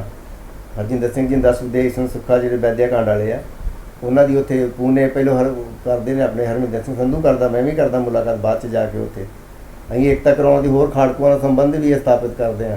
ਪਰ ਉਹਨੇ ਚਿਰ ਦੇ ਵਿੱਚ ਉਹਨੂੰ 1 ਮਹੀਨਾ 20 ਦਿਨ ਹੁੰਦੇ ਆ, ਆਪਣੇ ਭਰਾ ਹੀ ਮਤਲਬ ਕਿ 5 ਜਥੇਬੰਦੀਆਂ ਜਿਹੜੀਆਂ ਸੀ ਉਹਨੂੰ ਮਾਰਨ ਦੀ ਜ਼ਿੰਮੇਵਾਰੀ ਚੁੱਕਦੀਆਂ ਨੇ। ਕਹੀਂ ਉਹਨੂੰ ਮਾਰਤਾ, ਉਹ ਗੱਦਾਰ ਸੀ। ਮੈਂ ਇੱਕ ਸਵਾਲ ਉਹਨਾਂ ਕੋਲ ਪੁੱਛਣਾ ਚਾਹੁੰਦਾ ਨਾ, ਉਹਨਾਂ ਬੰਦੇ ਤੇ ਹੈਗੇ ਹੀ ਆ ਨਾ, ਕਿ ਸੰਧੂ ਨੂੰ ਮਾਰਨ ਦਾ ਕੌਮ ਨੂੰ ਫਾਇਦਾ ਕੀ ਹੋਇਆ, ਤੇ ਅਗਰ ਉਹ ਨਹੀਂ ਮਾਰਦੇ ਉਹਦਾ ਨੁਕਸਾਨ ਕੀ ਹੋਣਾ ਹੈ ਕੌਮ ਨੂੰ? ਫਿਰ ਅਸੀਂ ਜਦੋਂ ਕੁਝ ਗੱਲਾਂ ਬਾਤਾਂ ਉਸ ਤਰ੍ਹਾਂ ਹੋਈਆਂ ਕਈ, ਫਿਰ ਅਸੀਂ ਵੀ ਸੋਚਿਆ ਇੱਕ ਵਾਰੀ ਬਦਲਾ ਲੈਣ ਵਾਸਤੇ। ਫਿਰ ਸਾਡੇ ਬੰਦੇ ਸਾਰਿਆਂ ਕਿਹਾ ਕਿ ਨਹੀਂ ਯਾਰ, ਅਸੀਂ ਉਹਨਾਂ ਦੇ ਮਾਰਦੇ ਆ, ਉਹ ਸਾਡੇ ਮਾਰਦੇ ਆ, ਤੇ ਫਿਰ ਠੀਕ ਆ, ਉਹਨਾਂ ਨੂੰ ਮੈਦਾਨ ਲੜ ਦਿਓ, ਅਸੀਂ ਫਿਰ ਮੈਦਾਨ ਛੱਡ ਜਾਂਦੇ ਆ। ਕਿਉਂਕਿ ਸਾਨੂੰ ਅੱਗੋਂ ਵੀ ਗੋਲੀਆਂ ਸਰਕਾਰ ਮਾਰਨ ਡਈ ਸੀ, ਪਿੱਛੋਂ ਖਾੜਕੂ ਮਾਰਨ ਡਏ ਸੀ। ਅਸੀਂ ਕਹਿੰਦੇ ਇਹ ਲੜਾਈ ਫਿਰ ਅਸੀਂ ਨਹੀਂ ਲੜਾਂਗੇ ਦੋਵੇਂ ਪਾਸਿਆਂ ਤੋਂ। ਤੁਸੀਂ ਤਾਂ ਕਾਰ ਸੇਵਾ ਦੇ ਨਾਲ ਸੰਬੰਧਿਤ ਸੀ, ਤੁਸੀਂ ਫਿਰ ਫੈਡਰੇਸ਼ਨ ਦੇ ਹਰਮਿੰਦਰ ਸਿੰਘ ਸੰਧੂ ਤੁਹਾਡੇ ਨਾਲ ਕਿਵੇਂ ਜੁੜ ਗਏ? ਸੰਧੂ ਦੇ ਨਾਲ ਇਸ ਕਰਕੇ ਜੁੜੀ ਕਿ ਜੇਲ੍ਹ ਦੇ ਵਿੱਚ ਵੀ ਸਾਡੀ ਇਹ ਹੋ ਗਈ ਨਾ।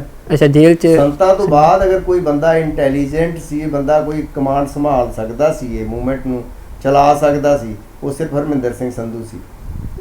ਉਹਨੇ ਕੋਸ਼ਿਸ਼ ਵੀ ਕੀਤੀ, ਪੰਚਾਇਤੀ ਰਾਜ ਉਹਨੇ ਅਨਾਉਂਸਮੈਂਟ ਕਰਨੀ ਸੀ, ਉਹ ਤੋਂ ਪਹਿਲਾਂ ਹੀ ਉਹਨੂੰ ਮਤਲਬ ਮਾਰ ਦਿੱਤਾ ਜਾਂਦਾ ਵਾ। ਉਹਨੂੰ ਇਕੱਲੇ ਨੂੰ ਥੋੜੀ ਮਾਰਦੇ ਆ, ਫੈਡਰੇਸ਼ਨ ਦੇ ਅੱਕਾਂ ਵਾਲੀ ਮਾਰਦੇ ਆ। ਫਿਰ ਉਹ ਬਿਆਨ ਦਿੰਦੇ ਆ ਕਈ ਹਰ ਦੁਸਹਿਰੇ ਤੇ ਦੂਜਾ ਬੰਦਾ ਮਾਰਾਂਗੇ, ਲੌਂਗੀਆ ਮਰਦਾ, ਬਲਵਿੰਦਰ ਸਿੰਘ ਮਰਦਾ, ਚਮਕੌਰ ਮਰਦਾ, ਭੁਪਿੰਦਰ ਸਿੰਘ ਮਰਦਾ ਵਾ, ਇੰਨੇ ਬੰਦੇ ਨੂੰ ਸ਼ਹੀਦ ਕਰਦੇ ਆ ਉਹ। ਪਰ ਫੈਡਰੇਸ਼ਨ ਦੇ ਜਿਹੜੇ ਕੁਝ ਹਰਮਿੰਦਰ ਸਿੰਘ ਸੰਧੂ ਤੁਹਾਡੇ ਨਾਲ ਆਗੂ ਸੀ, ਜਿਹੜੇ ਕਿ ਅੱਜ ਜਿਹੜੀ ਸੱਤਾ ਆ ਉਹਦੇ ਵਿੱਚ ਹਿੱਸੇਦਾਰ ਨੇ, ਤੇ ਉਹਨਾਂ ਦੇ ਅੱਜ ਦੇ ਕਰਮਾਂ ਨੂੰ ਦੇਖ ਕੇ ਨੌਜਵਾਨ ਇਹ ਸੋਚਦਾ ਹੈ ਕਿ ਸ਼ਾਇਦ ਫਿਰ ਇਹ ਨਹੀਂ ਸੀ ਅਗਵਾਈ ਕਰਨ ਯੋਗ ਲੋਕ।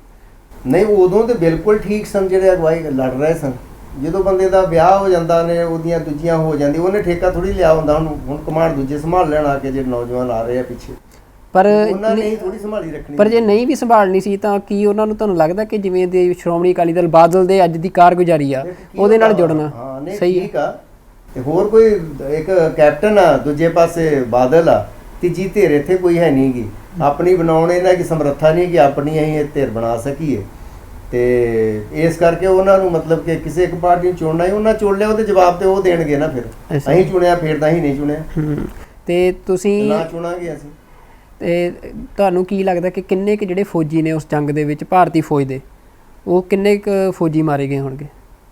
ਇਹਦਾ ਪੱਕਾ ਕੋਈ ਅੰਦਾਜ਼ਾ ਨਹੀਂ ਗਾ। ਵੱਖੋ ਵੱਖਰੀ ਸਾਈਡਾਂ ਤੇ ਮਰੇ ਤੇ ਨਾ ਹੀ ਗਿਣੇ ਉੱਥੇ। ਸਾਡੇ ਤੋਂ ਪਹਿਲਾਂ ਕਿਤਾਬਾਂ ਦੂਜੀਆਂ ਲਿਖੀਆਂ, ਕਈਆਂ ਤੇ ਹਜ਼ਾਰਾਂ ਲਿਖ ਦਿੰਦੇ, ਕਈਆਂ ਤੇ ਕੁਛ ਲਿਖਦੇ ਆ। ਅਸੀਂ ਕਨਫਰਮ ਨਹੀਂ ਹੈ ਤੇ ਸਿੰਘਾਂ ਬਾਰੇ ਵੀ ਕਨਫਰਮ ਨਹੀਂ ਕਰ ਸਕਦੇ। ਇਹ ਕੰਮ ਸ਼੍ਰੋਮਣੀ ਕਮੇਟੀ ਦਾ ਸੀ ਕਿ ਸ਼੍ਰੋਮਣੀ ਕਮੇਟੀ ਉੱਥੇ ਸਾਰੇ ਕਿੰਨੇ ਸਿੰਘ ਮਤਲਬ ਮਰੇ ਆ, ਕਿੰਨੇ ਜੂਝ ਕੇ ਮਰੇ ਆ, ਕਈ ਵਿਚਾਰੇ ਉੱਥੇ ਯਾਤਰੂ ਮਰੇ, ਹਰ ਇੱਕ ਦੇ ਬਾਇਓਡਾਟਾ ਉਹ ਤਿਆਰ ਕਰਦੀ, ਵਾਈਟ ਪੇਪਰ ਤਿਆਰ ਕਰਦੀ, ਨਾਂ ਛਾਪਦੀ ਉੱਥੇ, ਤੇ ਪਤਾ ਲੱਗਣਾ ਸੀ। ਹੁਣ ਮੈਂ ਤੇ ਆਪਣੇ ਸਾਡੇ 40 ਸਿੰਘ ਜਿਹੜੇ ਉੱਥੇ ਆਏ ਆ, ਮੈਂ ਤਾਂ ਉਹਨਾਂ ਬਾਰੇ ਦੱਸ ਦੇਣਾ ਤੁਹਾਨੂੰ। ਜਿਹੜੇ ਉੱਥੇ ਜਥੇ ਦੇ ਸਿੰਘ ਸੀ ਸੰਤ ਜਰਨੈਲ ਸਿੰਘ ਦੇ, ਜਿਨ੍ਹਾਂ ਦੇ ਨਾਲ ਹੀ ਵਿਚਰਦੇ ਹਾਂ, ਉਹਨਾਂ ਦਾ ਨਾਂ ਹੀ ਦੱਸ ਸਕਦੇ, ਕੁਝ ਫੈਡਰੇਸ਼ਨ ਵਾਲੇ ਦਾ ਦੱਸ ਦਾਂਗੇ। ਬਾਕੀ ਉੱਥੇ ਕਿੰਨੇ ਸਿੰਘ ਸ਼ਹੀਦ ਹੋਏ ਇਹਦੇ ਬਾਰੇ ਤਾਂ ਸਾਨੂੰ ਦੱਸਣਾ ਮੁਸ਼ਕਿਲ ਹੋ ਜਾਊਗਾ ਨਾ। ਤੇ ਪਤਾ ਕਿੰਨੇ ਮਰੇ ਆ ਤੇ ਕਿੰਨੇ ਸ਼ਹੀਦ ਹੋਏ ਆ ਅਖੀਰ ਦੇ ਵਿੱਚ, ਕਿ ਜਿਹੜਾ ਇੱਕ ਜੰਗ ਲੜੀ ਗਈ, ਤੁਸੀਂ ਉਸ ਜੰਗ 'ਚ ਸ਼ਾਮਲ ਸੀ, ਤੁਹਾਡੇ ਨਾਲ ਦੇ ਸਿੰਘ ਸ਼ਹੀਦ ਹੋਏ, ਤੇ ਅੱਜ ਜਿੱਥੇ ਅਸੀਂ 2020 'ਚ ਬੈਠੇ ਹਾਂ, ਕਿ ਉਹਨਾਂ ਸ਼ਹਾਦਤਾਂ ਨੂੰ ਯਾਦ ਕਰਦਿਆਂ ਤੁਸੀਂ ਕੀ ਇੱਕ ਸੋਚ ਤੁਹਾਡੇ ਮਨ 'ਚ ਆਉਂਦੀ ਆ ਕਿ ਪੰਥ ਦੀ ਚੜ੍ਹਦੀ ਕਲਾ ਕਿਵੇਂ ਹੋ ਸਕਦੀ ਹੈ, ਜਾਂ ਕੋਈ ਫੁਰਨੇ ਤੁਹਾਡੇ ਮਨ 'ਚ ਆਉਂਦੇ ਹੋਣਗੇ ਕਿ ਕੀ ਕਰਨਾ ਚਾਹੀਦਾ ਹੈ ਪੰਥ ਨੂੰ ਅੱਜ ਦੇ ਮੌਜੂਦਾ ਹਾਲਾਤਾਂ 'ਚ? ਮਤਲਬ ਕਿ ਕੌਮ ਦਾ ਲੀਡਰ ਜਿਹੜਾ ਨਾ, ਉਹ ਲਾਲਚੀ ਨਹੀਂ ਹੋਣਾ ਚਾਹੀਦਾ, ਬੇਈਮਾਨੀ ਨੂੰ ਬੇਈਮਾਨ ਨਾ ਹੋਵੇ, ਸਵਾਰ ਸੰਤ ਜਰਨੈਲ ਸਿੰਘ ਵਾਂਗੂ ਸੱਚ ਬੋਲਣ ਵਾਲਾ, ਸੱਚ ਸੁਣਨ ਵਾਲਾ, ਸਟੈਂਡ ਲੈਣ ਵਾਲਾ ਹੋਵੇ। ਜਿਸ ਗੱਲ ਤੇ ਸਟੈਂਡ ਲੈ ਲਿਆ। ਸੰਤ ਜਰਨੈਲ ਸਿੰਘ ਜਿਹੜੇ ਹੀ, ਉਹਨੂੰ ਲੋਕਾਂ ਦੀਆਂ ਸਮੱਸਿਆ ਸੁਣ ਕੇ ਪਰੇਸ਼ਾਨ ਹੋ ਜਾਂਦੇ ਹੁੰਦੇ ਸਨ, ਉਹਨੂੰ ਛੇਤੀ ਪੂਰਾ ਕਰਨ ਦੀ ਗੱਲਬਾਤ ਕਰਦੇ ਸਨ। ਤੇ ਜਿਹੜੇ ਬਾਕੀ ਲੀਡਰ ਆ, ਉਹ ਤੇ ਆਪਣੇ ਘਰ ਵਾਸਤੇ ਲੜਨ ਦੇ ਸੀ। ਕਿਉਂਕਿ ਤੁਸੀਂ ਜੇ ਕੌਮ ਵਾਸਤੇ ਲੜਦੇ ਜੇ ਨਾ, ਫਿਰ ਤੁਹਾਡਾ ਘਰ ਬਾਰ ਪਰਿਵਾਰ ਕੁਛ ਨਹੀਂ ਰਹਿੰਦਾ। ਇੱਕੋ ਚੀਜ਼ ਬਣਨੀ ਹੈ, ਜਾਂ ਤਾਂ ਘਰ-ਬਾਰ ਬਣਾ ਲਓ, ਫਿਰ ਕੌਮ ਨੂੰ ਤੁਹਾਨੂੰ ਬੇਈਮਾਨੀ ਕਰਨੀ ਪੈਣੀ ਉਹਦੇ ਨਾਲ, ਕੌਮ ਨੂੰ ਤੁਸੀਂ ਮਰਵਾਓਗੇ। ਤੇ ਜੇ ਤੁਸੀਂ ਆਪ ਕੌਮ ਬਚਾਉਣੀ ਹੈ ਤੇ ਆਪ ਮਰੋ। ਸਰ ਗੁਰੂ ਸਾਹਿਬ ਦਾ ਹੀ ਆ, ਤੁਸੀਂ 5ਵੇਂ ਪਾਤਸ਼ਾਹ ਵੇਖ ਲਓ, 9ਵੇਂ ਪਾਤਸ਼ਾਹ ਵੇਖ ਲਓ, 10ਵੇਂ ਪਾਤਸ਼ਾਹ ਨੇ ਪੂਰੀ ਕੌਮ ਵਾਸਤੇ ਪਰਿਵਾਰ ਮਤਲਬ ਲਾਤਾ। ਜੇ ਉਹਨਾਂ ਆਪਣਾ ਘਰ ਜਾਂ ਰਾਜ ਸਥਾਪਿਤ ਕਰਨਾ ਪੈਂਦਾ ਵੈਸੇ ਉਹਨਾਂ ਦੇ ਬੱਚੇ ਵੀ ਬਚ ਜਾਣੇ, ਸਾਰਾ ਕੁਝ ਬਚ ਜਾਣਾ ਸੀ। ਕਿ ਲੀਡਰਾਂ, ਜਿਹੜੇ ਲੀਡਰ ਨੇ ਨਾ, ਜੇ ਕੋਈ ਚੰਗਾ ਲੀਡਰ ਅੱਜ ਵੀ ਕੌਮ ਨੂੰ ਮਿਲ ਜੇ, ਕੌਮ ਤੇ 6 ਮਹੀਨੇ 'ਚ ਫਿਰ ਉਤਰਾਂ ਦੀ ਉਤਰਾਂ ਖੜੀ ਹੋ ਜੂ।